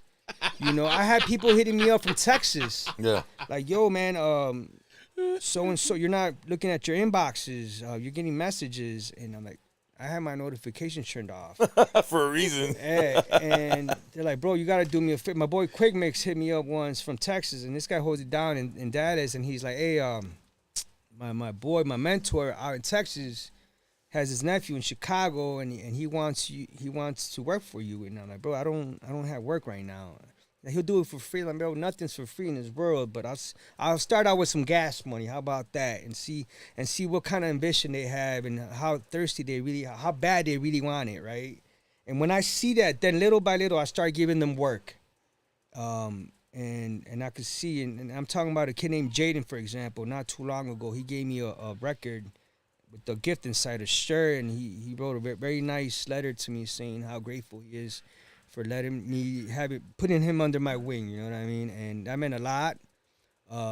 Again, to this kid at graduation I went to yesterday, is Alex Pena. Mm-hmm. His Metro hit me up a couple months ago, and we had a long conversation. This kid's off to be a Marine. Wow. Thank you for your service, Yeah, man. Thank you for I'm proud of that kid. He's only 18. Same thing. Relentless. He wants to follow me around, and they do. I make him start out carrying speakers and You're an asshole. cables. Hey, You're an Mr. asshole. Miyagi got Come on, Mr. Asshole, Miyagi, bro. You're using them as slaves, man. Hey, man. They I'm want to playing, be bro. DJs. They gotta fucking work for it. You know what I mean? Hey, shout out to Sketch, bro. Look at how do you think Sketch started off? That's- Sketch was fucking, speaking But of like I Sketch. said, I did it. What up, Jay Switch? I We did all it. did. I did it. didn't. like I said, I they had didn't. that. Obviously, there was a reason why they chose Tech. They could have chosen anyone else. They could have picked someone else, or they could have see another cool DJ that was on his way. But they saw something in Tech and they wanted to work with him personally. So that's what I'm getting. Hey, speaking of, hold on one second. Switch's birthday's tomorrow. Happy birthday, Switch, bro. Happy birthday, Switch in the building, bro. What up? Oh yeah, that's right. Trilogy's a Sox fan. That's right. And you did a Crosstown Classic together. Yeah, we did. Yeah, he's just talking about it right now. He's like, what the fuck? Over there at in Captain Morgan inside. It was also known as DraftKings. Yeah. In Wrigley Field. Yeah. So how did it talk about that? I want to know how that went out. It took us back to the old times. Except the difference was we had Serato this time. Right? Back then was records, and then we had Serato. So that was fun, man. Definitely. He came back maybe 2-3 years with me for the Crosstown Classic, and people came out to support us. We have a lot of mutual friends. Yeah, of course. Family, family become friends, right? Yep, Friends water thicker become than family, blood should I say. sometimes. So it was just a lot of support in both ways. With Trilogy, again, we started out with some house parties, and to bring him back in Wrigley, it was a great memory for sure. I mean, you're talking fucking Trill's a goat, bro. I mean, all these guys that are in the chat right now are fucking. I mean, huge. They've even Jason. When I saw Jason for the first time, I was like, what the fuck? Yeah. Who is this kid? Yeah. And he invited him. He invited him to do it Al met him at the DJ at a battle, and he went before me because he was doing an opening set, and then he went before me, and I was So like, he went before you. holy Shit. fuck! And I've never Yeah. seen this kid, dude. Yeah. And he comes up with these glasses, and he's like, "What's up, man? How you doing? What's good?" I was like, "All right, Yeah, cool." let me tell you A little something. short guy, bro, and I'm Yeah, like, yeah, and he put that shit down. I'm like, Yeah. bro, this motherfucker, he grew up in the city. You could tell he was. I just asked him what do you? Man. I was like, what do you want what's your setup? What do you want there to be set up? He said turntables. I'm like, yeah, he did. No, he's no, CDJs. he's CDJs. He's a CDJs. Something with them, yes. So something That's with fucked them. up. That's fucked up, Jason. I put them all to the test doing some nightclubs as the opening set when there was nobody, right? Yeah. Like Shane, Jaden, Jason. and they'll be nervous as shit. Why are you nervous? There's nobody here, bro. This is why you're here to get the feel of this shit, right? But you're standing next to me. You're making me feel nervous. Like, get the fuck out of here, man. Come on, You make me feel nervous, bro. Just sitting right no, here. I don't, man. And I ain't even DJing right now. Oh, really? So real quick. So who made you more nervous? Nonstop or All these motherfuckers, bro. All these guys that put it down. They're on the show for a reason, bro. Let me tell you something. Let me just tell you something. That's my There's a question. reason Who why. made you nervous? Nonstop or Well, Nonstop or and then Tech? now Tech and so Nonstop's another goal. Man. you I put look Joel up to that you dude. put stop calling him Joel. You put Trill here, bro, and he's gonna make me nervous. I mean, I remember Trill when he was. I mean, bro, when he first came out, bro, and I saw Trill, and I was just like, little skinny kid, bro, coming out, bro, and he just put it down, and I'm like, holy fuck, dude. That new generation, bro, and now the new generation, I don't know about, but No, after that, you know, I mean, Jason to me is a special one too, as a producer, right? yeah, his shit's dope, dude. Yeah, but I mean, he would come to my house before I started taking him to clubs, and we started doing some tracks together. We have a lot of shit in the crate, sitting just. why do you guys do that? Why you guys do that shit? You guys do that. You guys spend guess all this time and energy, put something in it, it's just on We the wanted shelf. to be perfect, man, and I feel like we were so close to releasing some shit, man, and we have some fire, especially him. He's been sticking with it, man. He Yeah. has a lot of time to learn how to engineer. And You know how much money he makes on TikTok just shutting the camera up and just watching him? I have no idea, man. I have a TikTok account I don't even look at. He's man. got an OnlyFans, so whatever. I heard there's a lot of DJs on there, though. Whatever. Yeah, no, man. I don't have enough time to be going through social media, man. I could barely keep up with my text messages and emails, man. It's never ending, man. It's that's why I have my notifications turned off on all platforms except my emails and shit. Real quick, I was gonna go through the comments real quick. Who that said that Tech's been putting mad food on my plate and is favored by God for sure. Shame the kid said. Are we talking food like chicken wings food? Or that's gonna be a new inside joke. Be like, don't pull fucking chicken wings out when Shame the kid said Tech made a big impact in my career, showing me and mentored me not only in my DJ career but also in life. Damn, bro. Yeah, man. That's dope. That's deep. I preach to these guys like brothers, sons, big brothers, family, right? I want them to be better than me, man. I'm not trying to like scare them away. I don't want to intimidate them. I want them to learn from my mistakes, invest your money right, save your money right. Don't just be a good DJ, be a good person, man. Yep. Give back to the community, give back however you can to family, anything goes can mean a lot for somebody, man. A lot. People don't checking in with somebody means a lot. Yeah. Just say, Sure. hey, how you doing? Yeah. Because you don't know what they're going through. Yeah. Absolutely. Right? Thank you for Yeah. that. Thank you for that. Because a lot of people don't. And there's, unfortunately, this gets deep. Everybody looks at the outer shell and doesn't look at the inner. Amen. And the inner shell is usually cracked somewhere. Mm-hmm. Right, Alex? I get what you're saying. No, I don't know, bro. You look like you're about to cry. No, Everything okay? I'm not. I'm fine. I get what you're saying. We're going deep. Hey, Barbara Wire had a question, too. What did she say? Barbara Wire. What did she say? She said, what was her question? Barb said, do you believe that the rise of AI generated music will eventually replace human DJs in the industry? Oof. I love technology. It's a possibility, man. I think it could definitely take away. I'm not gonna say right away, but people would like to someday see a robot behind a booth, right? Who? People that like to fucking be on their phones and shit all the time, bro. Like to put it on their. Oh, they think they stories and could shit. control that too? No. Yeah. Sorry, no, you got me fucked up. I got ideas. I know. I have ideas that I don't even want to put out there, but I feel like it's possible, man. AI is gonna change the world, man. I've been talking about AI for 4 or 5 years, man, and I see it happening. It's a scary time for us to witness all this shit. It's crazy because our kids are not gonna be able to see what happened, what we went through, right? No, the rotary phones. All that, Fucking, right? pay phones. I just saw a reel. They were talking about rotary phones. Like if you mess up a number, you had to go back and dial again. Yep, hang up. And then also they were talking about Answering machines. answering machines. They were also talking about going to Blockbuster Wow. They're talking about hitting Family Video. they're talking about you gotta rewind the tape before you even drop it off at Best Buy. They were talking a whole bunch of other Hey, shit. you know what? Before beta was a beta release, now beta was actually the big ass. It was the very first CD that they ever came out with. Remember they had movies on it. Yeah. That thing was The like laser that. disc? Yeah, the laser disc The was a laser beta. disc? Yeah, it was beta back in the day. Laser I was like, disc. holy Damn, shit, that's man! crazy. I remember that. Remember that big ass It wood. was like a big ass. Yeah.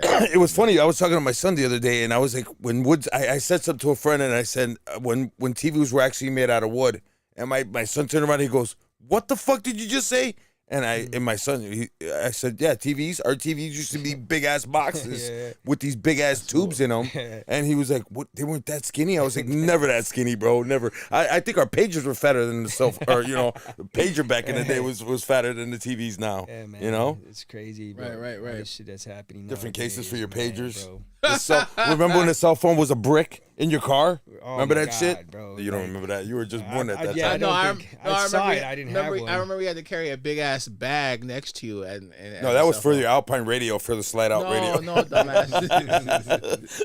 Or the CD, or the 12 CD changer. Like, I Oh, yeah, always that's wanted right. one, but I didn't get one until like the shit was over already. And it was always in the trunk. Anytime you wanted to switch a Right, CD or the whole thing, you had to yeah. go and go in the That trunk and pop it sucks. open. Yeah, They were, dude.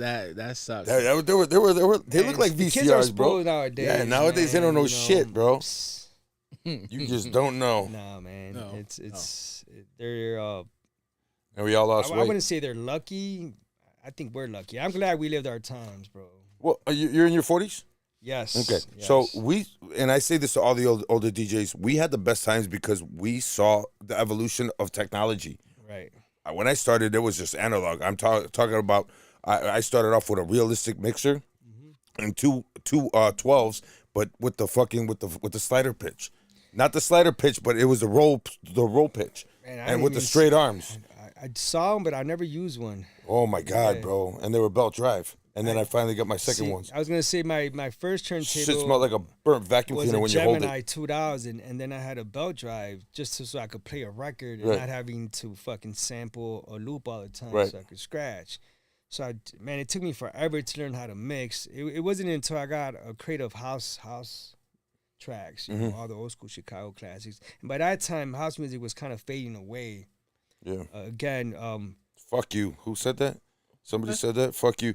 Oh man, fuck you, Jason. Jason, my hand hurts when carrying USB sticks. Fuck you, dude. You don't even know, bro. You don't even know, bro. spoiled ass kids, man. I mean, you carrying fucking. You used to have to call your friends to make sure you had enough friends to fucking go with you to the club to carry all the Seriously, crates. Man. No, I had my whole crew, man, and like going to the paw. I didn't go to the paw, but having support from the paw, I had the hockey team support me. Oh wow. So I had a lot of fucking boneheads, muscleheads carrying my crates around from one club to another. Yeah. Wow. So it made it easy for me to get from one residency to the next. So there you go. Yeah. Plus you had security staff. You're good. Wow. And, yeah, no, I had a That's lot dope. of support, no doubt. That's man. dope. I appreciate it. And that goes out to my man Patrick Taylor. He's been in the industry for a while, man. He always had the whole entourage around me, protecting me, like personal securities and shit, you know. Yeah. I want to talk about the industry a little bit. Obviously, you've been through the test of time. You've seen the ins, you've seen the outs of it. What you think about the industry nowadays? Because No sugarcoat.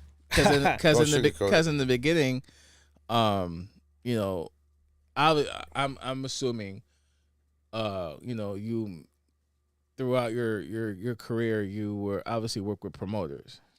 Briefly, yeah, briefly. Again, I wasn't a fan of working with promoters, but I still do, you know. It takes a team to make it a party, right? Call them collectives. Right, collectives. Okay. If I compare the industry from back then to now, no offense, it was a lot more fun back then. Okay. Because there was no phones. Now everyone's on their fucking phone. We said that first season. Oh, really? Mm-hmm. Everyone's on their damn Yeah. phone. And social media was the streets, the Mhm. bar. Yeah. Mm-hmm.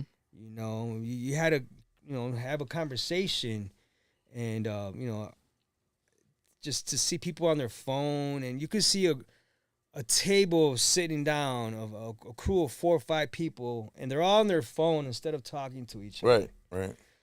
The bartenders too, man. You know, back then, and then they still do it now, but they used to, you know, talk to the client more than usual about stories, problems. You don't see that no more. Yeah, man. you don't. No, No. man. It was a lot more fun.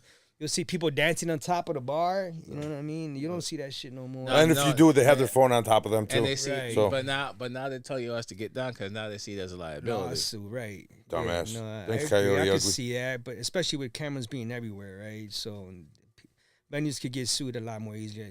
Security, they're the same. I'm grateful for them. They protect us all the time, right? Sometimes. They help us out.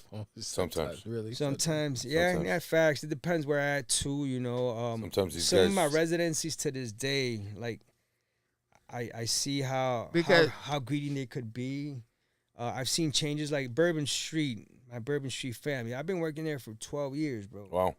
And every time I walk in there, and I'm not there every weekend, but it's such a warm feeling walking in. What do you need? How you doing? You don't get that too often. Oh. So back then, and you brought up a good point. So back then, obviously, we all worked in the clubs back then before the Facebook world blew up. And when I say Facebook world, I mean all the other social media apps behind it Can too. we use MySpace? They still? can't. Let's just focus on Facebook. MySpace. So around 07 and up until now, before when social media blew up, Facebook, Snapchat, Instagram, TikTok, and all that shit. Obviously, people were on their phones. People were not on their phones before that time. People were actually having a good time, going out to clubs and shit like that. So, do you think, Tech, that it actually changed your Career. I want to say not. I don't want to say career, but like change your mindset as to why am I playing at this club if people are just going to be on their phones all day? Let me just focus in on working at like lounges and stuff like that. At that point, I looked at who's paying me more. Okay. You know what I mean? Because I do play at venues that it's more, I wouldn't say background music. It's more like a lounge. People That's what I'm saying, eat. Yeah, so, it really didn't affect me at all, man. At that point, I'm just looking at money more than anything, right? If I'm coming out late night, I'm going to get paid. If I'm working late hours, I'm going to charge more. I don't like coming home at 3, 4, and 5 in the morning no more, man. Like, I like to wrap it up. What kind of fucking DJ are you? Ew. one that has a life, as he Exactly, mentioned. man. You Come know what I on, mean? man. One that has a life that he I want to mentioned spend more earlier. time with my little kid, man. Right. My 10-year-old, man. He right now he has me real busy, man. He's That's getting good. into sports, and I was asking for that not too long ago, and now every day he wants to play soccer. I'm like, fuck, shit. Shit's expensive too. For soccer, it's just a ball. I mean, he hasn't joined a team yet. And Oh. I When he hope joins he the does. team, you But need he the joined. cleats. He joined martial arts last week, and then hockey. So now he's doing some type of activity every day after school.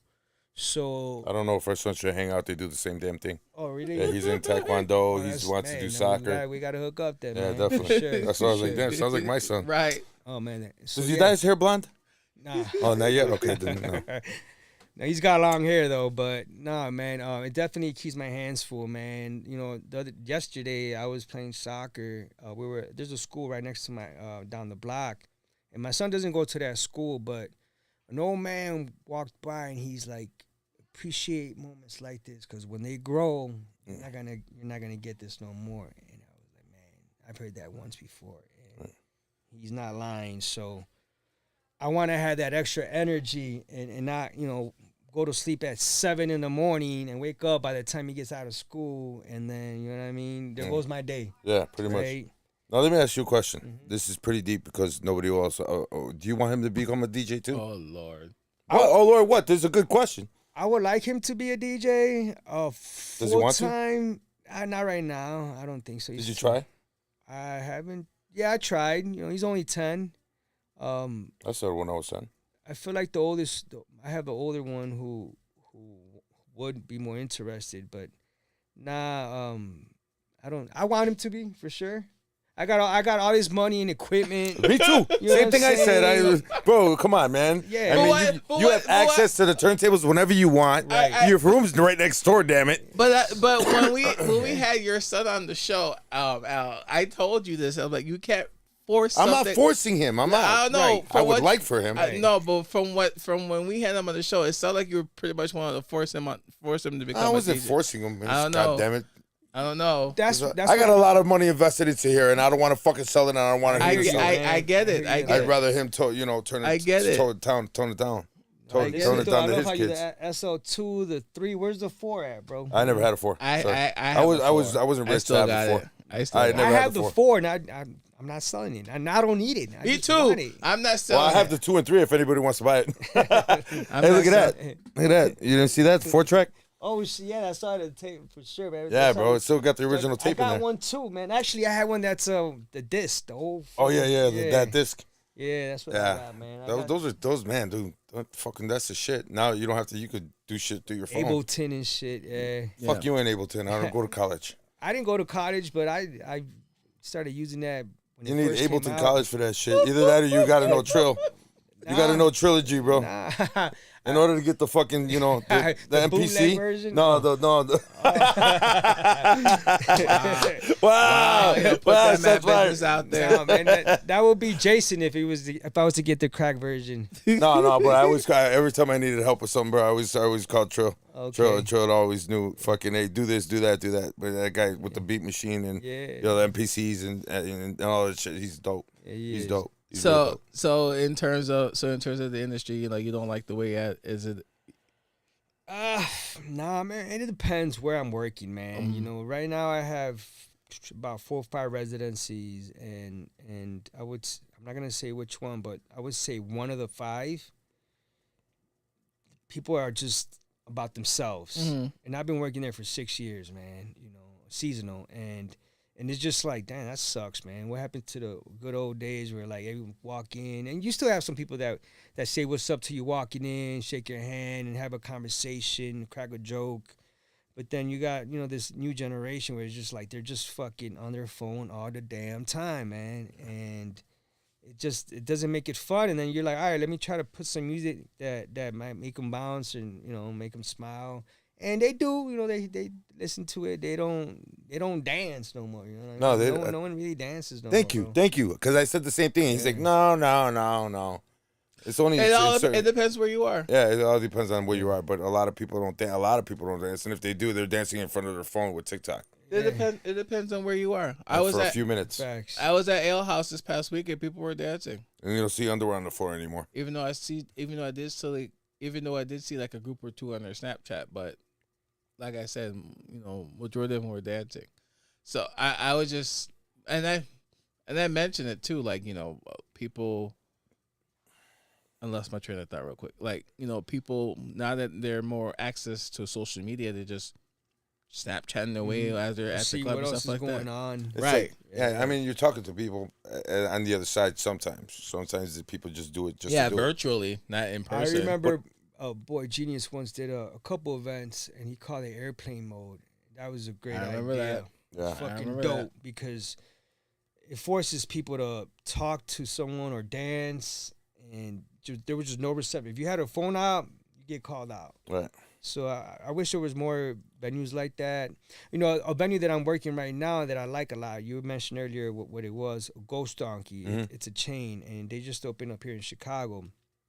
They really interact with the clients. Yeah. They really That do. place looks dope. It's that place fun. really dope. It's fun. They have places in Arizona, New York. It's a new El Jefe. Got it. Yeah, well, I wouldn't say that. There's no go with that, but there's no TVs either. Right. Oh, really? Yeah, there's no TVs. I noticed that. So that I love that. You know what I'm saying? It makes people talk. Forces them to meet someone new and just stay away from the phone. Yeah. I'm gonna do that one day. I'm a host like what Boy Genius did, like airplane mode, like an airplane mode. Yeah. But you know how people is they like to get slick with it and they turn on their phone anyway.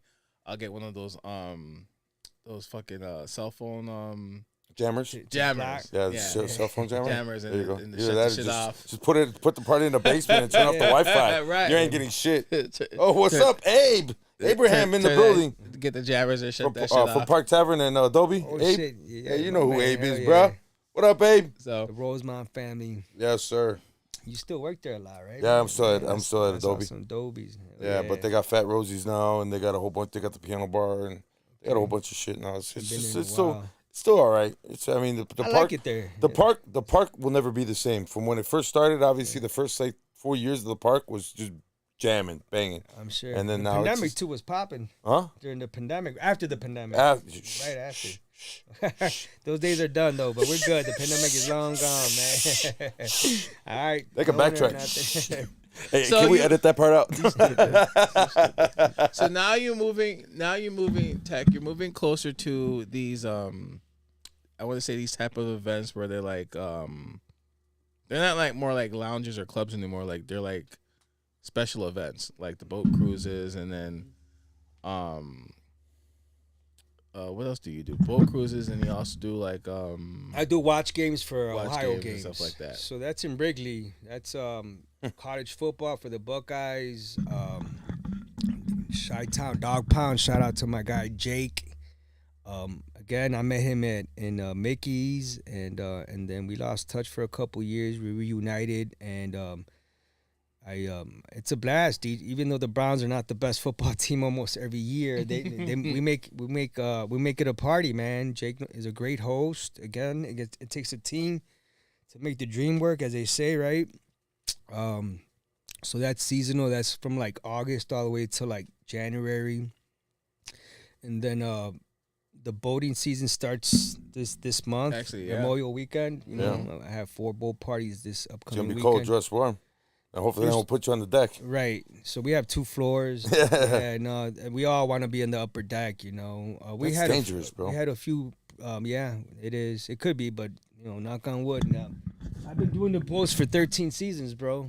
I'm talking about dangerous as far as like wind and rain. Oh, I'm not worried. I'm not worried about the people. Well, we don't Fuck go out that. to the lake if that's the case. Yeah. So, you know, I started doing these boat parties on the Anita D for 13, 14 years You need a what? Anita D. You need a what? shut up. Got him. Fuck that boat, man. That's just too much work, and it's so inconvenient for the clients. Yeah, it's Very. bad, especially grabbing the equipment up there in the fucking small ass stairway, No, bro. right. So when I was working on that boat, we were docking off Navy Pier, Now they have to dock out the other to side. Sable Harbor, Yep. right? And that When they sucks. went over there, I was like, "Yo, this sucks. I'm not in." Then I got introduced to Summer George, and I got really close with them.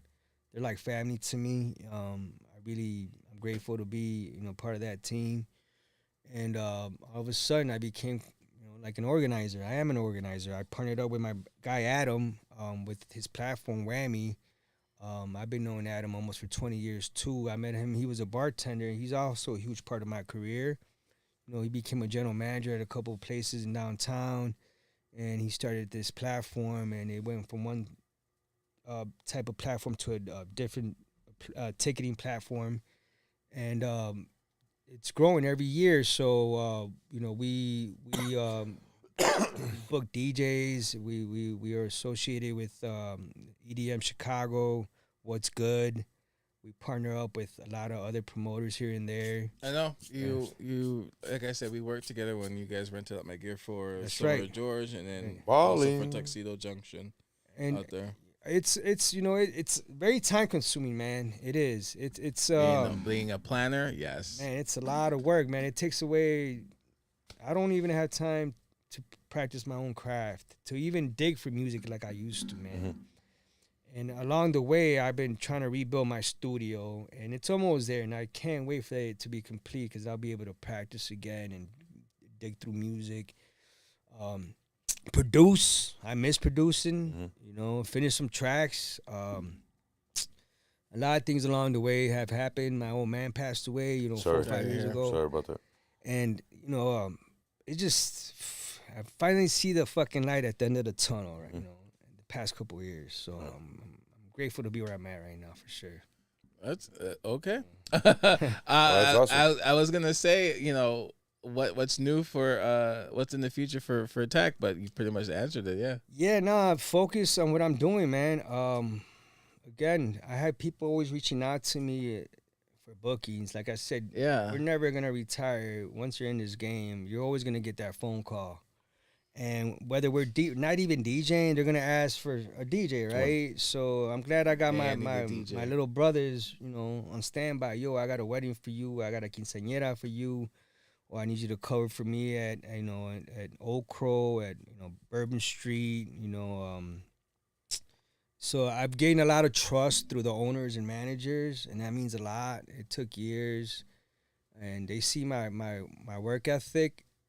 I'm just grateful. And for the people, for the DJs, explain your work ethic, because there's not that many of them. No, there's not, for sure. Like I said, I keep a few around. To me, when I see them, what I care about the most is how prepared they are. To me, the first thing I'm going to say, be on time, ahead of time. Because when they show up exactly when they perform or late, that shit irks me, bro. Yeah. And then you have technical issues, I get really upset, man. I don't let them know right on the spot, but I talk to them afterwards, like, yo, that's unacceptable. This ain't no fucking little ass bar on Lincoln Park, bro. This is a fucking major nightclub. So I emphasize being on time is a priority. Digging for music, don't come with the same set all the time. I see a lot of me in them. And then they create their own styles and their own crates. I give them my crates. For me to hand out my crates, that shit takes a lot, because we put a lot of time into this, right? Oh, yeah. A lot. I got months. Right. So you could give them the Latin folder. You could give them the hip-hop folder, the old school folder, the top 40 folder, the code word Huera folder. Yeah. Yeah. So just, again, preparation is key. Preparation is key, and looking sharp, that matters too. The presentation matters, right? Something I didn't do before and that now I'm doing more, and I tell them that I want them to do it too, is get on the microphone a little bit more, make people feel special, giving them a shout out, congratulations, or whatever it may be. People come out to support you on their birthday, you better give them a shout out. Yeah, of course. Right? I didn't do that much most of my career until probably the last 4 or 5 years, man. So, Right. Now you And don't shit where you eat. Exactly, man. Don't Sure. shit where. That's my number one rule. Yeah. My guys, do not shit where you eat, bro. Do not. I don't care how hot she is. I don't care how much you want. You want to take her home. Right. You know what? Tell her to meet you at church or at another bar. Don't do it here. DJ Rampage, what's going on? What up, Rampage? Don't do it here because what's your opinion on request? I know Request? Betty White. It all depends on the situation, man. I mean, if you get hired for a private event, you have to, right? Yeah, of But course. you have to let the client know, too, you're going to get that drunk person trying to fucking bother you the whole night. I'm going to let them know if the song's going to work or not, or to check in with you, right? Although, if it's a nightclub, I'm going to nod my head. But that doesn't mean I'm going to do it, right? I just want them to get the fuck out of my way and let How me you feel about focus on my how shit. you feel about the phone? Oh, the phone in my face, that sucks. I turn around and I'll be like, I don't have my glasses. I can't read.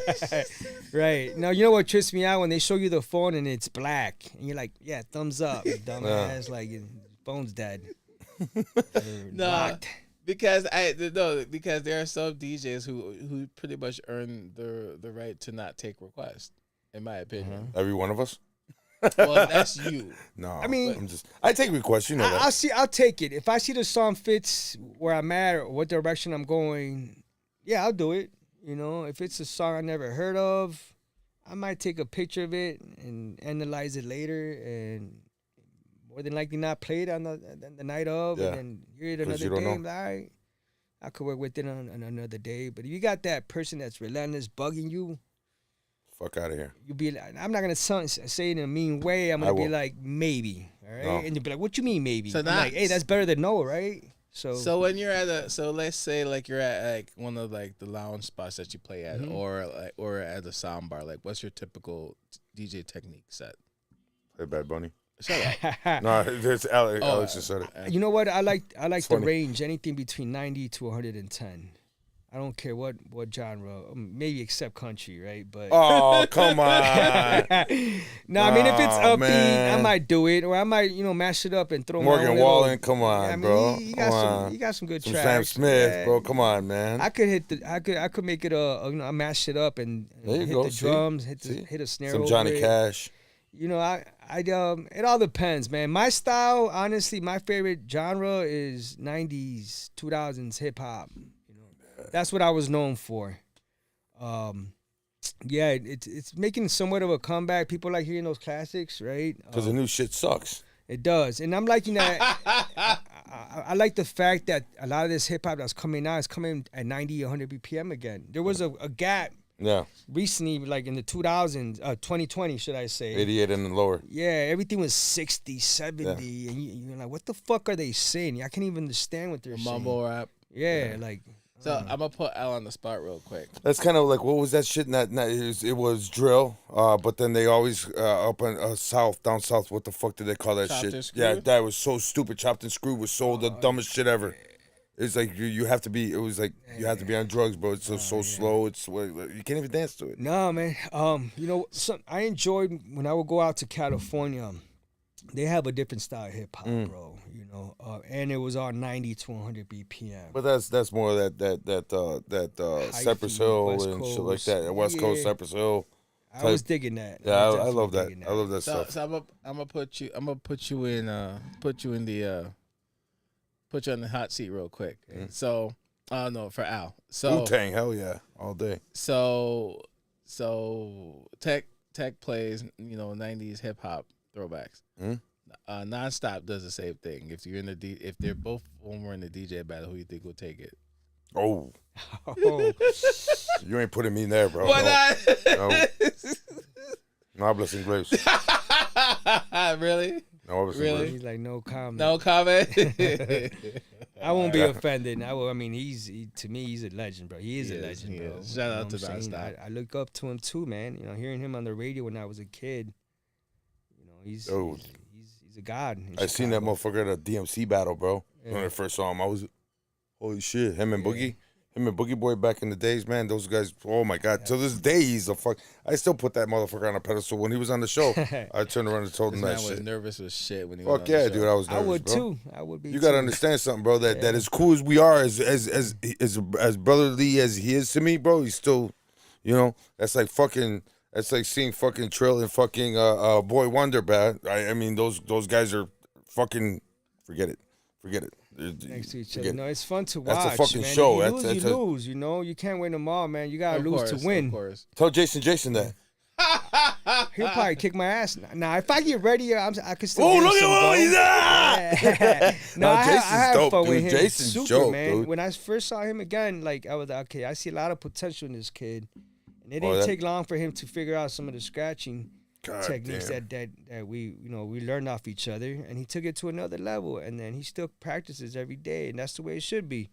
You know, Yeah. he ain't He got no does. kids. He got dogs and shit. Absolutely Trill, bro. He went from fucking fan to fucking family because that's how he is. Nonstop. No, yeah, no. I mean, yeah, he's dope, yeah, bro. yeah. He's just a great guy all the way Jason around. definitely practiced. He definitely practiced. Now, you think? You think? You think? He's a beat junkie. Bro, that motherfucker is He's a dope, beat dude. junkie, That kid is. super. He's just. I told you, He's I super just- clean. I to- He's super clean. His scratches, everything, and the music he was playing at that battle was not something that one of the new generation would do. He was taught when I heard him, I was like, dude, whoever taught this guy is somebody that's from the old school. And boom, yeah, I didn't know at the time. I didn't know at the time until he was on the show and he said it, and then remember even during the show I said They would- that's like I why. said- That's why you were playing that 90s, because he played a lot of 90s Like I old said, school shit. He And had he's his dope, own, dude. he That had kid his is own that kid flair, is fear. and he just saw my crates, and he's like, "What's this? What's this? What's this?" He was curious. very curious. Yeah, so that's you know? good. That's good. A kid with a lot of questions is a very smart kid, man. I'll never forget my godfather told me the one who asks the most questions is the smartest one in the room. Yep. Yeah, absolutely. Like I Sometimes said, you want to kill him, but shut the fuck up. Stop asking questions. they always do the back-to-back sets over at Soundbar, and that shit will always be killer. Yeah, I brought him in maybe 6 years after I was already in there, and I was so double overbooked. And then at that time, Jordan was out, and then Lawrence was the general manager, And again, they gained my trust. They got my respect. I earned my stripes. And then like whoever I wanted to put on, and it was him for the most part. I brought in Shame here and there, Flymax here and there. A lot of guest DJs, Naj, Andy. The list goes on. But because I was sharing a studio with Jason, he knew me better than anybody. He knew my style. He knew how I liked the setup. But Jason doesn't have your style. He has a completely different style. Oh yeah, no, He's not, I haven't heard you in a while, but when I did, you have a certain style that you made. Jason's got a certain style that now he kind of took whatever you taught him and just built, like you said, you gotta which create is your own flair which to is it. amazing. Which is amazing because when I heard that kid, I was like, who the fuck is this kid? I even told him, I said, damn, bro. He is, and I saw the podcast. You're right. He's so underrated. So Yeah, underrated. he is. Yeah, he is. You know, and They actually got him on the radio. Did he ever do that? I'm not Jason, sure. Jason, did you ever hit up? I'm not sure. I didn't ask. I didn't That was follow fucked up. You did all that work and he didn't do anything? I just made the phone Jason, call. I you- made it happen. That was Jason, it. you're done. You're done, Jason. You're done. Never hooking you But up again. again, he is a busy man. He did drop like a couple of mixtapes. Yeah, So no, his tracks are dope though too, man. I mean, you could tell he puts a lot of fucking work into what he does, man, and he loves the game. And he's a cool dude, man. He's actually a really cool dude. Very funny. And never judge a book by its cover because he'll put your dick in the dirt. I You know, guarantee when it. I met him and I knew he was this short, and he's still this He's short. still He never short, bro. fucking What you grew. talking about? I have this saying. I might be sarcastic, but I feel like the shorter they are, the more dangerous they are. You know what? I said that too. If you look at all the baddest DJs, like Scratch, all the turntablists, Yeah. right? Fucking Qbert, fucking Craze, Shortcut, they're all fucking barely 5 feet. And even when I met Trentino, Trentino's short. Before I saw him perform, someone introduced me to him in Wrigley, and I looked at him. I'm like, something tells me this guy's a fucking beast. And sure enough, like he became a resident at Soundbar shortly after I met him. And the second floor was dead, like as usual in the beginning of the night. Yeah. And Trentino was snapping. I'm like, I knew it. I fucking knew it. This guy. Yeah, Trentino's a monster, bro. For him to fucking get recognized and get a better slot and fucking won the Red Bull. And yeah, I'm like, he's not even Actually, 5 feet, no, bro. I feel like they had these little hands where they hold the knives and they can fucking control the fader. Yeah, well, we get confused and hit the wrong knob, because we got bigger hands, And like equipment, my preferences, I'm not a fan of rain like I used to because I feel like all the buttons and knobs are congested. It's all clustered as shit, bro. God damn. And he does watch the show. I was a fan of the 57, Rain 57. Vest tags, a lot of space in between the mixers. Yeah. Some Pioneers right now, most of them are, spacious. To me, it's all about comfort too, for you to be able to perform at your best. Right. You go from one nightclub and fuck with a Pioneer and go somewhere else with another Pioneer, and there's a lot of similarities, right? Again, it's like going from a car to flying in an airplane sometimes, That's the way I look at it. Well, here in Chicago, we also used to, because I used to do a lot, like you did. I used to jump from club to club. And, dude, you get into fucking situations to where, especially when we're using Serato boxes, having to swap out Serato boxes, and or you get into the club and there's starbursts, there's knobs and shit. Oh shit, yeah. You over here using thumb drives and the fucking digital display doesn't even work, and how the fuck are you supposed to find your cues? It's like, what the fuck, dude? What? Hey, do we have any other equipment? No, somebody just built something on it last week and you didn't fix it? What the fuck, dude? How am I supposed to do this shit? But you make it happen. Yeah. You make it happen. Figure it out, man. Yeah, figure it out. Make it happen. Thank God Serato for one CDJ. The one CDJ, you could, internal mode. Thanks, Serato. So in the near future, Tech is going to be producing more music. He's going to be working out more, promote more. I want to practice the piano more, the drums. I'm not a pianist or nothing, but I had one of my mentors, Rico Lumpkins. This guy's a Grammy Award winner. He taught me a lot, and he told me, I'll never forget when he told me that if you play instruments, you're gonna be a better DJ. And he was right on the spot, man. Around that same time, I also met Orville. Orville Klein was not Orville Klein. Orville was just no tattoos, fucking. I heard about that days. Yeah. I thought they were liars. This was early in 2000s. I met Orville in the same studios, and he's the one that briefly taught me Ableton in the right. This was like 2008, 7, and and yeah, bro, just to learn from those guys how to produce makes you a better DJ. So you understand how a bass line works. It'll help you do a better transition in the mix. Right. You recognize a bass line from one track, but hey, this will sound good with this one. Or the vocals from this song will go good with this one. You can't go from like a high pitch to a low pitch. Well, you know, it'll be a that's what train keys. wreck. You'll kill the fucking dance floor. You know, you look at the dance floor, it's like, I treat it like a video game. And that's what I tell my guys. I'm like, yo, man, if people are walking off the dance floor, you're losing points. You want to get people on the dance floor. Now, you got to, again, being prepared is so key. And what I mean by that, all right, you got 2 songs, you know, lined up, ready to go. You better have plan B and C ready in case that shit doesn't work. If it doesn't work, you got to get the fuck out of that genre and come in with something that's going to keep the dance floor together. Absolutely. I always emphasize, you got to have more than one cue for every track. Mine's just Sexy Red back to back. Hey, right now, shit that's going to get them back, right? Oh, Sexy Red. Yeah, no, I mean, like, it just, you got to be ready, man. You just got to be ready, bro. It was a joke, please. Nah, I It was got a joke. All right, cool. I got it. I just want to make sure. Yeah, no, it's you know, I remember if something crashed, I had that one crate. Like, all right, any of these songs are gonna work. Kanye West was hot for a long time, so I always had Kanye West on my mind to get the dance floor back or to sing along. Yeah, you got to be ready for the train wreck to happen, and it might not be your fault. It could be the nightclub, right? Like that story Jason said at Soundbar, I'll never forget that. He's like, how the fuck did you do that? I'm Yeah, you said you came out of the room with a cape and fucking ski mask and shit, and you were like, I'm here to save the day. And you were like switching shit. You still DJing? How'd you do that? Oh, man, from what I remember, no one spilled a drink. It was a fucking bad the CDJ or CDJ something? just broke down. Oh, yeah, it just stopped. It just broke down, and somehow his laptop wasn't working. So 2 things weren't working out right. So after fly, I had to loop something and then have a track ready around the same BPM, go in turn mode, and then drop it. And it sounded like a clean blend.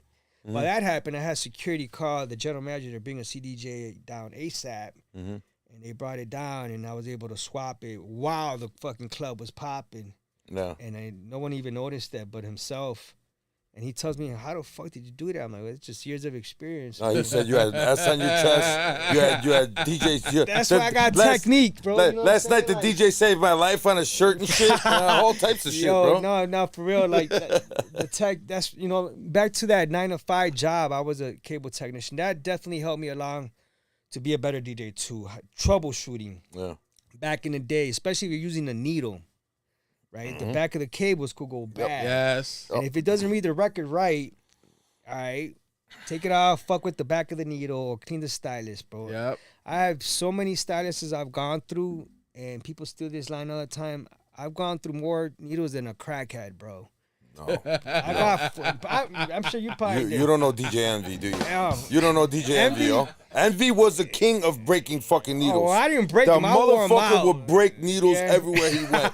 I swear to fucking God, Yeah. bro.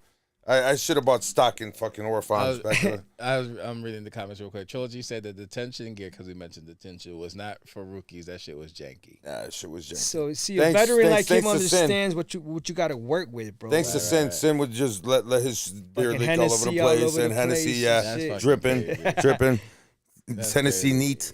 He'd have the bottle. Jason said he was talking about the turntable story. He said that shit was wrong. He said he swapped out the turntable because the needle or something had to be swapped out with a CDJ. Yeah, we ended up playing. Yeah, he's right. We ended up using one turntable, one CDJ for the rest of the night. And during that time, that's when Serato was first like being used, and internal mode wasn't. You know, Yeah. people didn't know how to use all the features, and that's something else too that I studied a lot, how to use all the features. And nowadays, I don't even have time like I used to. It's all second nature, or people school me now. Yeah. So you know, we learn something every day. Oh yeah. Before we get out of here, Tech, we always ask our DJ some questions towards the end of the show. I'm pretty sure you watched the episode, but I'm not sure if you paid attention towards the end. but we added some new questions for our DJ. So we'll go through them. We'll talk about them a little bit.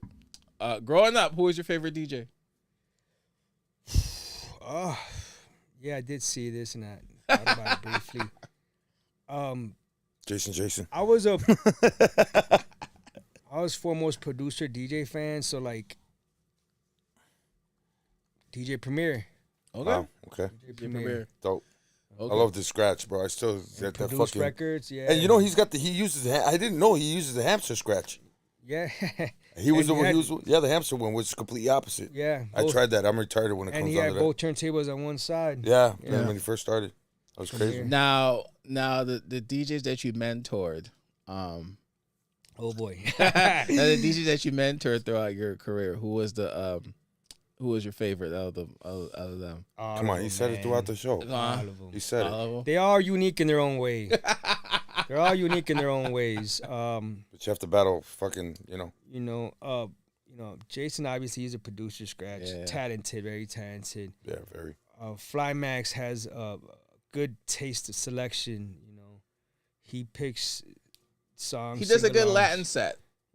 Even Motown and Yeah. R&B and all that shit. That's dope. I like that. Shane created his own style of mashups. I seen him recently. I booked him with stems. He's also dope. This recent kid I'm talking about, Alex Pena. Hard worker. He's only 18. I see him growing, and Metro told me he sees a lot of him in him, and he's grateful to have. He says he thanked me a lot for that.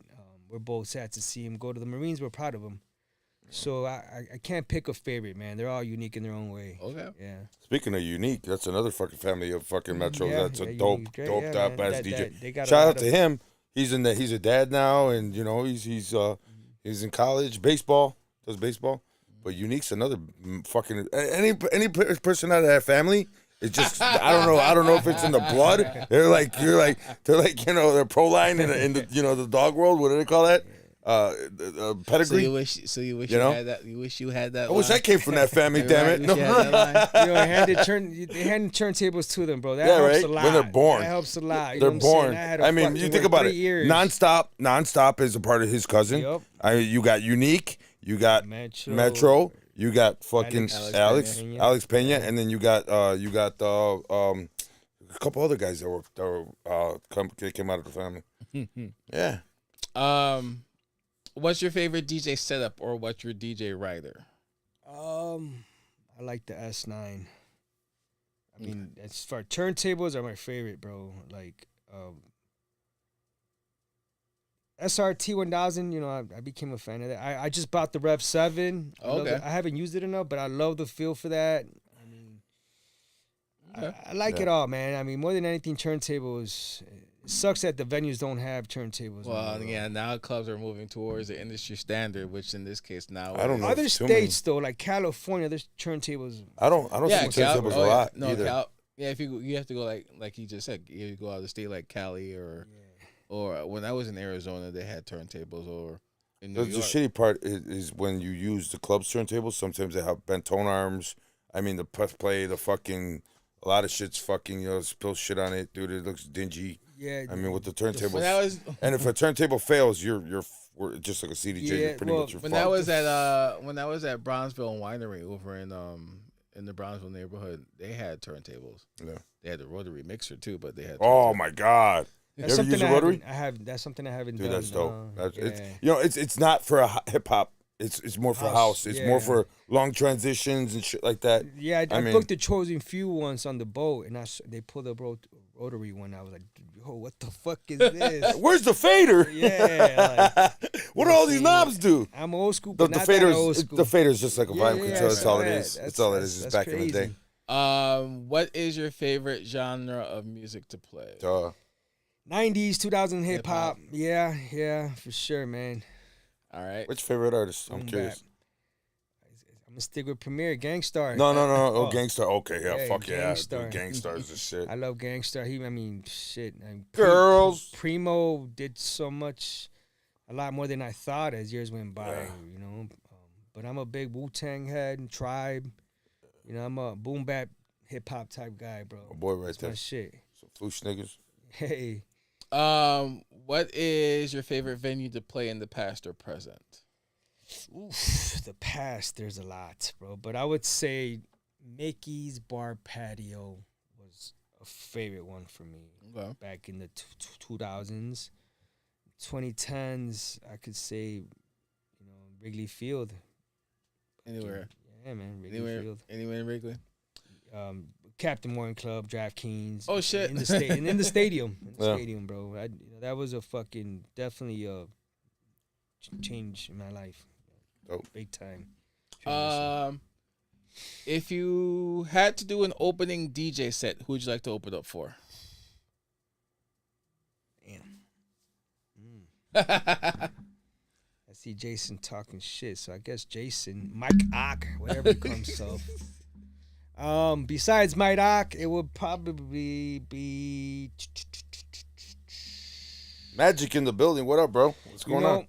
I'm gonna say rest in peace, DJ Funk, bro. You know, Okay. I had some long conversations with him before he passed away, and I never got to play next to him. Okay. Yeah, being a Okay. Chicagoan and him preaching to me, I'll say Funk. All right. Real quick, DJ V commented. He said that you've had a huge impact on DJs. Mad respect for everything you've done and everything you continue to do for the What up, culture V? and the industry. What is your favorite restaurant? It's my Chinese restaurant called Peking Mandarin on Lawrence. Okay. Yeah. All right. Would you rather do private events or stick to the bars and clubs? It all depends, man. I mean, money talks too, right? But I mean, if it wasn't about money, you know, if a private event did something with music I like, I guess I would do a private event. Again, if it's a nightclub, I mean, who doesn't like to be in front of hundreds and thousands of people, man? It's both, man. It all depends, man. It's a tough question to answer. Because I know Al, he prefers the clubs. I mean the private events, obviously, because the money. I do. Al It's either way. thinks- It's either way. No, you think I like them both. you think that you could have more. What did you always say? You say that you could play whatever you want. No. You'll have a lot more fun with You the have more people. fun, but Yeah, private the people events. at a wedding. The people at a wedding or a private event versus because they don't get out very often. These kids come out to the Yep. club and they automatically expect you to do what they fucking want Right. you to do. At least with Nowadays, you're right. You're right. Yeah. Right on the spot, bro. I agree with that. That's why I said private event. in the private beginning. events. Well, Yeah. you can go into some 90s and relax and go into some and chill and that boom bop and play some some Africa and go into some crazy Classics, shit yeah. versus having to go in there and having to play Afro house or Afro or and shit like that and stick to that genre. You know what I'm saying? At least with this, you get a lot more and you get out early and get paid a hell of a lot more. You sure you get out early? I get out early. Remember, you're the last person to leave when you're tearing down all that equipment. No, not really. Not really. You It think so? depends on how Yeah, fucking how that's the quick only you part want to that go. sucks about private events. Breaking down, setting up, Setting up, I think, is the most shittiest part. Breaking down's not that bad because all you're doing is grabbing gaffer's tape and fucking. When you're setting up, it's all that fucking the look. Now you have to hide wires and you got to do this and Right, everything's got to be perfect. No wrinkles in your fucking facades Yep. and everything's got to be and that's perfect. how I be too, man. I like it to look right, man. Yep, When yep. tell I my got guys, when OCD you like a set up, motherfucker. It has to look Oh, Lord. fucking Perfect. professional, Yep. yo. Yeah, I want it perfect. I don't want to see any wires fucking hanging. I hate that fucking wires that hang from the back. If you don't have a long enough wire, and I hate that just drives me Yeah, fucking me nuts. too. It drives me nuts. Me too. To Especially see- if something goes wrong, you got trying to find the right cable, and it's Boom. a rat's ass. Boom. you Yep. know? See, he wouldn't be if he wouldn't have a super cape on, bro, over at Soundbar. If that, if that wouldn't have happened. Jason would have set up right, Yeah, Oh, thanks a lot, wow. Jason. Thanks, Jason. If you wouldn't spill shit, You use a bad RCA, you burn the fucking CDJ or the turntable. hell yeah! Shout out to Toto, bro. Fucking Africa, fucking. They got a whole bunch of shit out there.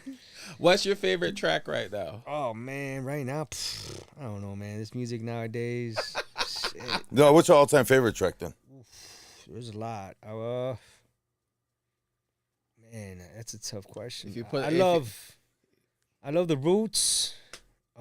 My favorite album, should I say, and there's a lot in that album, is When Things Fall Apart. Oh, okay, that was a good album. Yep. Yeah. Damn. Yeah, man. I Damn. can't say favorite song. I would say favorite album. I could say that When Things Fall Apart. But you got me with Guru, so right Guru, there, bro. man. I was gonna say it was gonna bro, be Guru, dude, Gangstar, rest of- Gangstar, Guru. like Mass Appeal. Yeah, You know what oh I my mean? God, dude, All that those shit's tracks, fire. That whole album, and I love Beat Nuts. Yeah, Beat Nuts are dope, man. But yeah, I mean, Watch there's- out now. Yeah, no, their older album before that. I can't remember what it's called right now. Fucking KRS Ones, he was the shit, KRS, bro. I mean, yo, the yeah. bridge is over, the Oh, bridge is man, over. that I mean, all Step that. Into I the mean, World, yeah. you know. Oh my God, when he did that, dude, that was everybody from wanted Rapture. to be hip hop. I mean, dude. Yeah. I mean, you know what I've always been into it, but I can actually people can relate to it now, and I like doing it at the bars. You can't do it at the big clubs, but investing and a lot of people done it. The Trills done it. You've done it where you take the original and you put it, with the newer shit and just flip it, dude. And it's just so dope, dude. Man, bro. So That's I remember so the fucking first time dope. I ever DJ'd. It was open decks, and I was the only one without a DJ bag. Yeah. I had a plastic bag with records. And I was nervous. That was you? No, I'm joking. I'm fucking around. I was nervous as shit, bro. Right? Yeah, but you put it down. So it was open tables. It was like a Tuesday night at a spot called Deja Vu on Lincoln again, and a guy named Johnny Price was the guy who was holding it down. He was doing hosting it. So he's like, "All right, kid, you ready?" And I'm like, "Right." So I go there and I'm like, "All right, I know what I'm gonna do." I pulled out an original Barry White record. Yeah. And everyone was like, "What the fuck?" I'm like, that made me a lot more nervous. I'm like, fuck, what did I do wrong or right? Yeah, no, it's not So what they you were did. all excited to see that and to see what I was gonna do. And then I went into the original. No, I tried the first time and I fucked it up. Yeah. So I, tried it again and again, and he's like, "Just calm down, try it one more time." He knew what I was trying to do. I did it again and I blended it into a Black Moon song. Oh. And people were like, "Bro, you snap." And that just gave me the feel like I want this. Yeah. I want this. I want more of this. Not to do it for a living, but for the love. Yeah. For the love But of hip-hop. people respect that now. When you play the old shit, dude, I get a lot more respect out of the older shit than I do out of the newer shit. Right. You know what I'm saying? Right. Like, And it's like, dude, and I love matching that shit up, especially with stems now, and you could do so much. And oh my God, I just dusted off a whole bunch of shit. Close the door, close Teddy Pendergrass, yeah. yeah. I mean, bro, you're talking some crazy Bro, fucking beat shit. those like Motown fucking records, man. And that's what I'm saying. I got crates of the. When I first got my crates, I used to live right behind a thrift store. Yeah. And I remember, people will always leave shit in front of the store that they didn't want. When I saw those records, I was like, fuck, I'm going to grab them. But it was all disco Yeah. and shit That's from the shit too, 60s. bro. And nowadays, That shit, yeah, there's fucking some money in there, bro. Oh yeah, well, it's not even money, but there's some treasure Value. in There's there. some value in there for sure. so some fucking. I mean, you're talking Bee Gees. Yup. I mean, there's so much shit that the Bee Gees did that people sampled off of that they never got even credit for. Right. But you hear it, man, and you'd be like, fucking. I mean, Boy J used one of the fucking Bee Gees in the beginning of his one of his battles. Yeah, one of his sets. Dude, this shit was so dope, dude, and nobody even knew. I was like, what the fuck? He had that thing going on at where he would play a lot of throwbacks and then the originals. Yeah. I can't remember what he called it. Coffee breaks? No. Oh, No, it wasn't like, Coffee he Breaks. does It was something else. Just on his live streams. Yeah, no, I DJ can't remember what just it was commented. called, man. It was at that spot on Hubbard or in Kinsey Yeah. or level. Something breaks, but yeah, no, that was dope what he was doing there, man. And I love seeing his sets with 45s or originals. Yeah, going into that's the new just so shit, dope, bro. man. It's Yeah. just so. I mean, it takes you back, and to hear the original and then go into something else, Mhm. and then go into that new shit. It's just like it's mind blowing. Jazzy Jeff does that a lot too. Jazzy did that a lot. I mean, fucking dude, that shit's just so dope, and it's different. It's different. It puts you back. You know what I'm saying? The XM show has an episode with they call it Who Sampled It. Mhm. You ever hear that? Oh, Yeah. yeah. That's dope. And they break down one song. They talk about one song and how many times it was, how many samples are within Yeah. that song. Yeah. It's like, damn, I only recognize one, but it was actually 3 or 4 within that track. Yep. And it's pretty cool to Yeah, learn no, about it's history. I've it's seen recognition. It's love, man. I mean, I'm gonna look up this one track that I've been looking for, and I finally fucking found it. But go ahead with your questions. What's your favorite record pool? That's classified information. Man, you know what? It's all over the place, man. Right now, I actually use a BPM Supreme a lot. Okay. I used to use DJ City, but DJ Tools. Yeah, but I have no favorite, honestly. And part 2 to that question: how many record pools are you on? Right now, just 2. Okay. Yeah, Just 2. just 2. Wow. Yeah. See, you could do more with. Dude, this guy's got like 30 of them. I have. Shut up. And see, again, I don't 6. have time like I used to going through music, bro. My fucking, oh man, I wish I want to. I'm slammed, bro. I get it. I'm slammed. Good night, Sue. Good night, Sue. We love you. House music started in Chicago or New York? Chicago, bro. No, I was gonna say, why y'all looking at me like that? No, Chicago. we all day. Chicagoans, Y'all bro. testing me, huh? Yeah, you're Okay. getting tested. You passed. You're good. Shit, Hot Mix Fire were the ones that, I'm grateful. I met all those guys too. So You're at your favorite Chinese restaurant. And if you had a chance to sit down and talk to another DJ, living or dead, who would it be? shit, I just mentioned him, Funk. DJ Funk. Yeah. Okay. Yeah, no, he told me some deep shit, man, and I think I remember. he had cancer and he Yeah. just didn't want to tell people. Yeah, no, I remember a quick story, and I mentioned it on the show before. We tried when that was at Scores, because you worked at Scores. We tried to book Funk at Scores, and something with his scheduling wouldn't work out.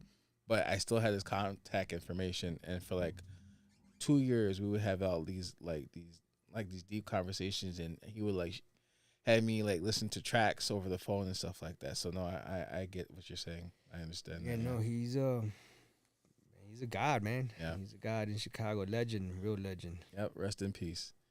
What is your DJ's pet peeve? Pisses you off as a DJ. Showing up late. Are you Puerto Rican? Aren't you Puerto Rican? I'm Mexican, bro. Oh, okay. Yeah, showing up late. Well, I'm half and half, so I could be half late.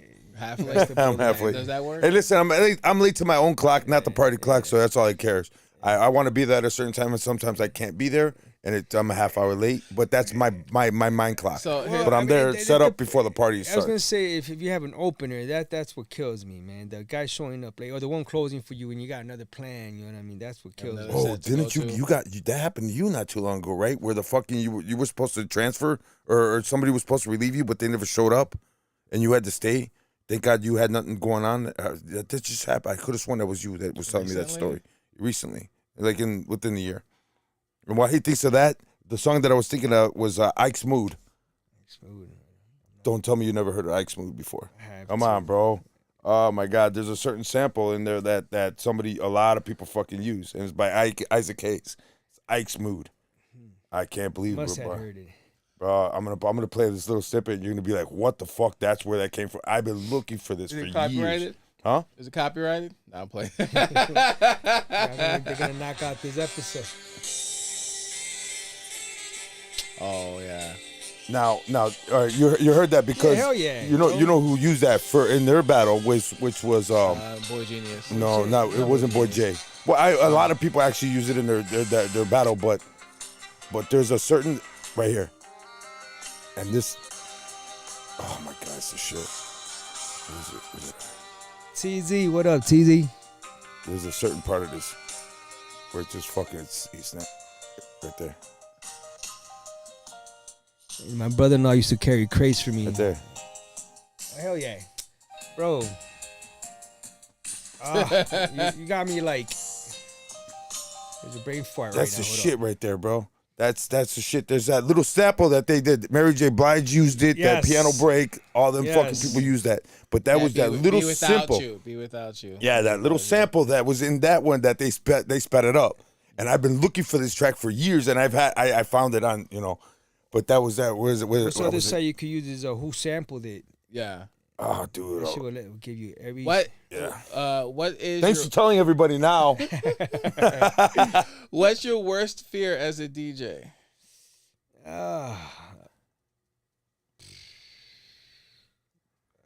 While I'm DJing.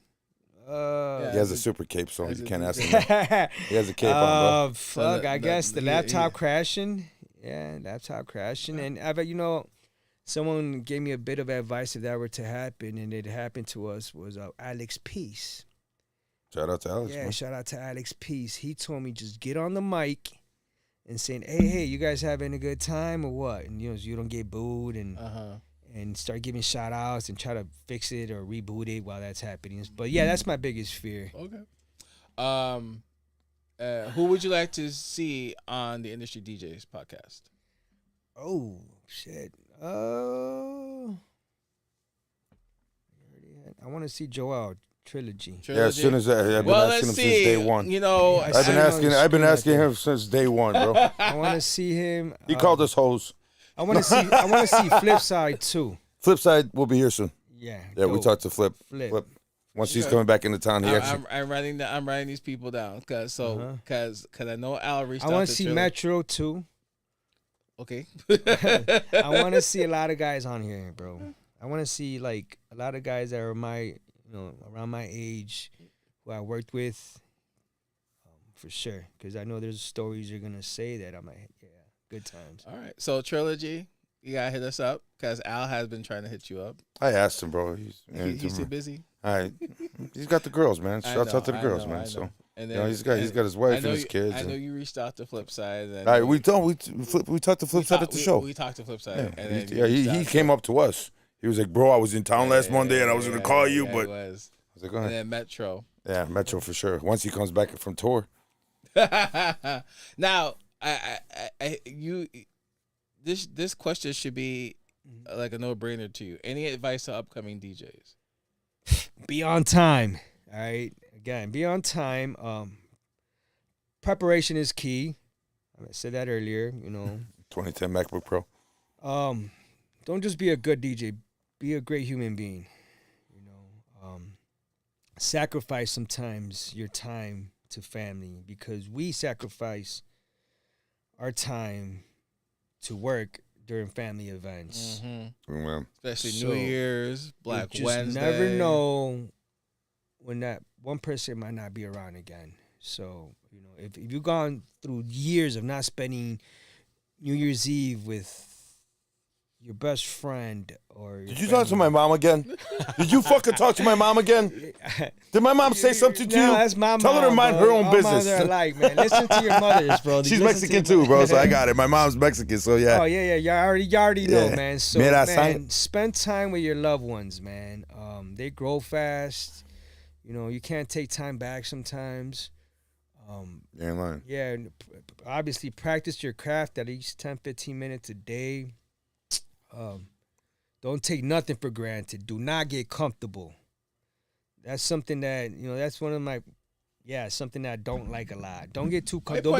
Don't be stuck in I don't know. No, he's pointing at me. I pointed at him because in an episode I said I'm to this day, I've been DJing for 38 years and to this day I'm not comfortable every time I hit those decks. Yeah. I'm not because you have to be constantly aware of your surroundings. You got to read people, bro. We're like magicians, bro. You got to read people. You got to you got to fucking find out. You got to make sure you're not playing shit to start fights or anything. You got, especially this stupid day and age. Go ahead, Tech. Go finish what you were saying, because oh shit, shots that's fired. Pretty much it, man. Don't get too comfortable because once you get too comfortable, then you're not gonna be respected like you were in the beginning of working in that venue. Your coworkers are not gonna want to hear the same set. Try to come different all the time. They're gonna hear they're probably gonna know what to expect one song after the other. Throw a curveball at them. You can't keep throwing strikes all the time. But what if you get one of those employees that likes Drake and nothing but Drake, and all they want to hear is Drake? I like Drake. I like Drake too, but still, there's other stuff. I mean, you get that one bottle service girl that play that new Drake shit. Oh yeah, you gotta like, shut the fuck up. Nobody even knows that song yet, bro. It just came out. Nobody you play that. Even though it's Drake and they can hear his voice, they clears the dance floor because they don't know how to TikTok to it. Right. They don't. No, They no, I don't. They agree. clears the dance floor. Just Yeah. because it's Drake doesn't mean shit. When I'm at They look at you like a deer in headlights. when I'm at Happy Camper, there's this girl. She's a bartender behind the bar, and she always wants him to play Lady Gaga, anything but Lady Gaga. I'm like, really? Back to back. I like Lady Gaga too. I like Lady Gaga too, but still. But not all the time, bro. No. Yeah. Yeah. All No, the you time. gotta. I like come here Kanye, for but it, you right. know, champion. You know, So be comfortable. don't be comfortable. Don't he be said. comfortable. Don't be comfortable. No, See, no, Alex don't is be already be comfortable. No. Kick your feet off. No. Yeah. Kick your feet off. The conversation. No, the comfortable conversation came about because one episode Al was talking about. Fuck that song, no Kiel. Yuck. It's Fucking it's garbage. a That song decent sucks, dude. Every girl That's- likes that shit right It now. sucks. I Yeah, know it. They yeah, do, and it's- they also like Sexy Red. I don't know what's sexy about So- Red, but So, she ain't so, sexy at all. That skinny ass pencil looking broad. so the conversation of Can't even rap on comfortable beat. came about because every time Can't rap on beat. it was an episode that Al talked about. Okay. And he says that every time that he gets nervous every time he's about to jump on DJ. I do. All the time, bro. Right. All the time. Oh, Bro, yeah. After 30 years of DJing or 20. Because you don't know what's you could again. Even if it's a venue you. No, I mean I don't. I'm not nervous. Like, oh my god, I'm shaking like fucking like two people that were in a battle. I'm not shaking like that. But I mean, you always got that. Okay, what am I gonna? Who that said it? You have to be 3 songs ahead of the fucking crowd. Amen. Yeah. You have to think be a at step 3. ahead. So Yeah, you got to for think. sure. You got to constantly be thinking. You got to be okay, Yep. cool. And then you get fucking people that are walking up to you. Hey, I want to hear this, and it's completely opposite of what you're playing, or something that's not gonna work. And then especially in the beginning of the night. And I said that every time I'm dropping on No, I'm not nervous. I'm not nervous. Like I'm not fucking like scared and Shaking like shit. a I mean, leaf. I'm not shaking like a leaf and shit. Just- Hey, fix that light. Just little butterflies and shit. No, but like when I said that every time I'm DJing, whether it's somewhere new or a place where I'm familiar with, I don't get nervous. I don't. Yeah.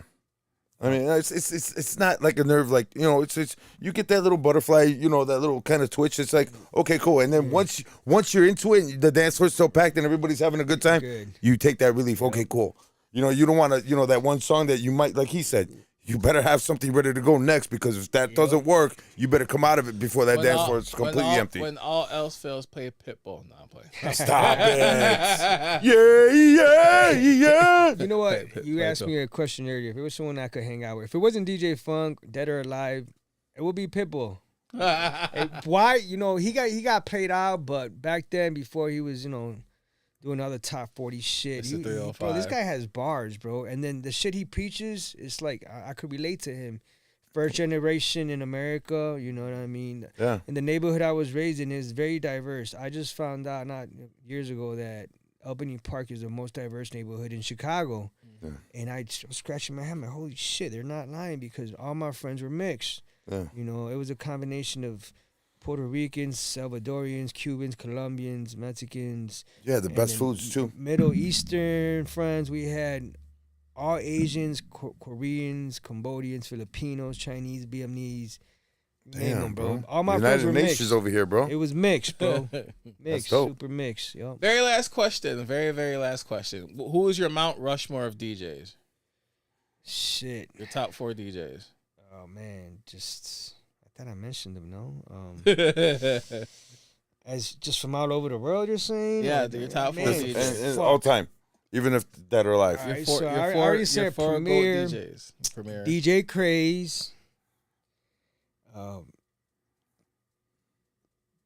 I almost want to say Jazzy Jeff, but I mean, there's a lot of guys. The Rock Raider was Yeah, Rock rest in Raider peace, was man. fucking, you know what I mean? I saw his videos after he passed away.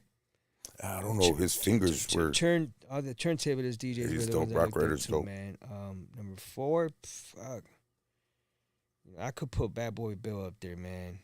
Just being, scratching to house music and shit. You better, because everybody else did. Yeah. Stop it. Yeah, no. Nah, he's one of my. He's Yeah, still he's fucking. a god in Chicago, So, bro. yeah. So So the 4 heads that we're seeing Craze, we're seeing Premier, we're seeing Rock Raider, we're seeing Bad Boy Bill.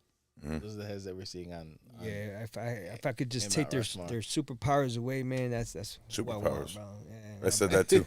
I said that too. And actually, Kubert got. He was like, "There's no superpower." I wanted bro. to It's all put Kubert practice." in there too. I wanted to put Kubert in there too. You know, honorable mention. Yeah.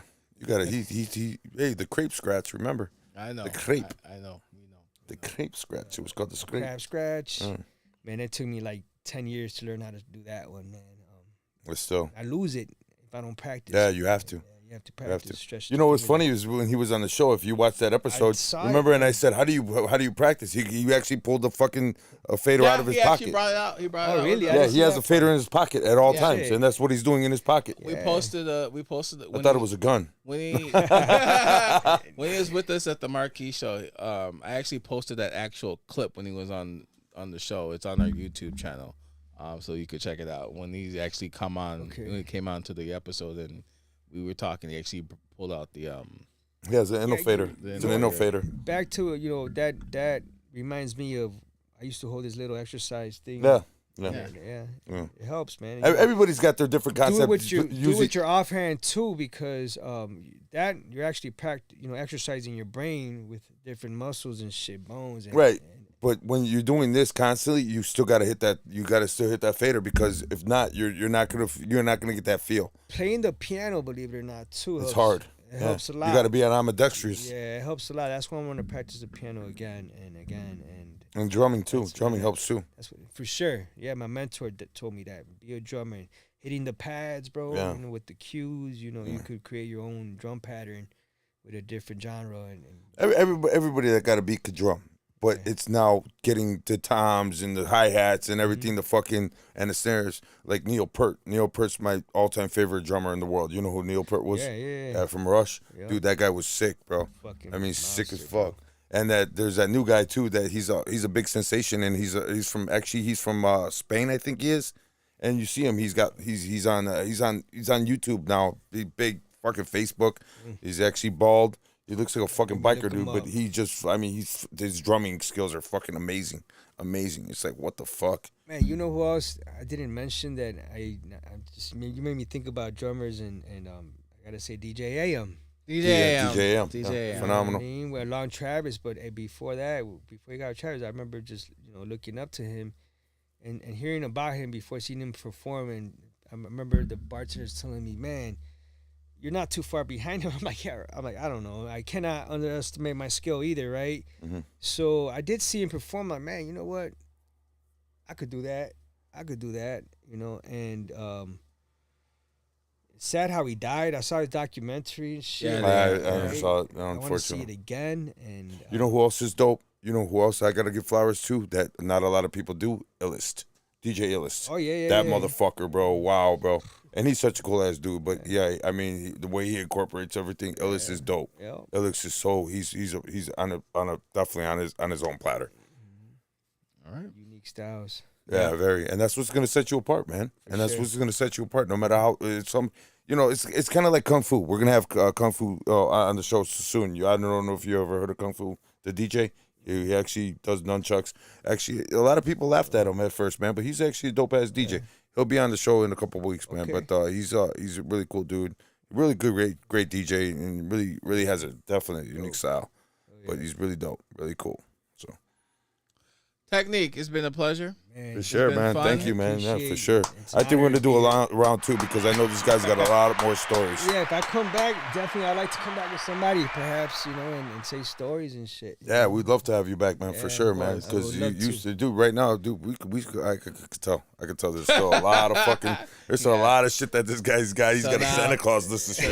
So We didn't even hear about his fourth fucking Chapter. chapter. chapter. That's So true. now we gotta have Nonstop to come back to finish his story, and then we have to have Technique to come Part back to finish two. his Yeah, story. we Yeah. got DJV coming do back to have him finish back. his story. Yeah, we have Recap. DJV coming back. Hey, So be Hopefully the we'll get beast, fucking man. Joel. have- Hopefully we'll Well, get Joel. I'll Billy drag J. him out here. I'll I'll get He him. drag trilogy out here. Hey, Yeah. that'd be dope. That'd be awesome. I'll get the bag, bro. We'll put him in the bag. Put him in the bag. Baseball bat, knock him out. Nah, you could do that, bro. I want that. I ain't that gangster, but yo, man. Hey, man, see, you know how you did that to the Mexicans, bro? Put them in the bag. Put them in the bag. That's fucked up, bro. Wow. That's fucked up. Some cartel shit. I got you, bro. Wow. Just because we're Mexican don't mean shit, bro. What an idiot. That's racist. You funny. Technique, any last words? Man, it's an honor being here. Oh man, it was an honor having you, bro. Appreciate this, Seriously, man. I knew this, man. It's been a year and a half. Thank you, bro. No, man, for sure. I look forward to coming back in the future, man, and tell more stories. We'll do a recap from today and have more people listening to this, man. And I'm happy you guys are doing this show, man. It's awesome. It's something Chicago needed, man. Thank you. We appreciate it, man. I'm Really proud of you Seriously. guys. it. Real talk. Thank you. Real talk. Seriously. All started on an idea over the phone. It was a joke, man. It was actually gonna be a joke. I was like, who the fuck's want to listen to us now? We're in third season. Yeah. This is awesome. Yeah. There's Yeah, seasons, this is 3 man. years. Shit. 3 years already. Yeah. Yeah. 3 years on this All shit. started off with a phone call. How many episodes? This Right is now a- you're 140, You're 138. 138, sir. 38. 138. And we do it every Monday Right, consistently. right. Because Okay. even if he's on his period, we still do it. Another idea to coming with some of the kids I mentored. That would be a good one too. That'd be cool. You know Yeah, what I mean? definitely. They could Well, tell you know, stories that I Flymax- forgot about. You know, Flymax reached out to me, and I responded back to Flymax, but I didn't get a reply back from That's Flymax. typical of him, bro. This motherfucker takes 2 days to get back to me sometimes. Bro. I talk more Is to he Puerto his Rican? father. Is he Puerto Rican? I talk more to his father than him nowadays. So no, he's Mexican American, Texas. Yeah. All right. He's So American, that's Flymax, fine. if you hear me, you know, you still have Yeah, to. because you told me he respond. was supposed to be on here for a while. Right, he a while like, ago. again, he reached out You're to like, me. yeah, Flymax hit me up. I was Yeah, like, all right, Flymax hit me up. He's like, what I gotta do to get on the show? I'm You like, gonna be like that all the time. I was like, I don't know Flymax like that. So, See, he's laughing because he knows it's true. He was like, why I gotta be on the show? I was like, okay, what's your availability? And I'm still waiting on an answer. yeah. So now we're looking. Now and- we're looking in.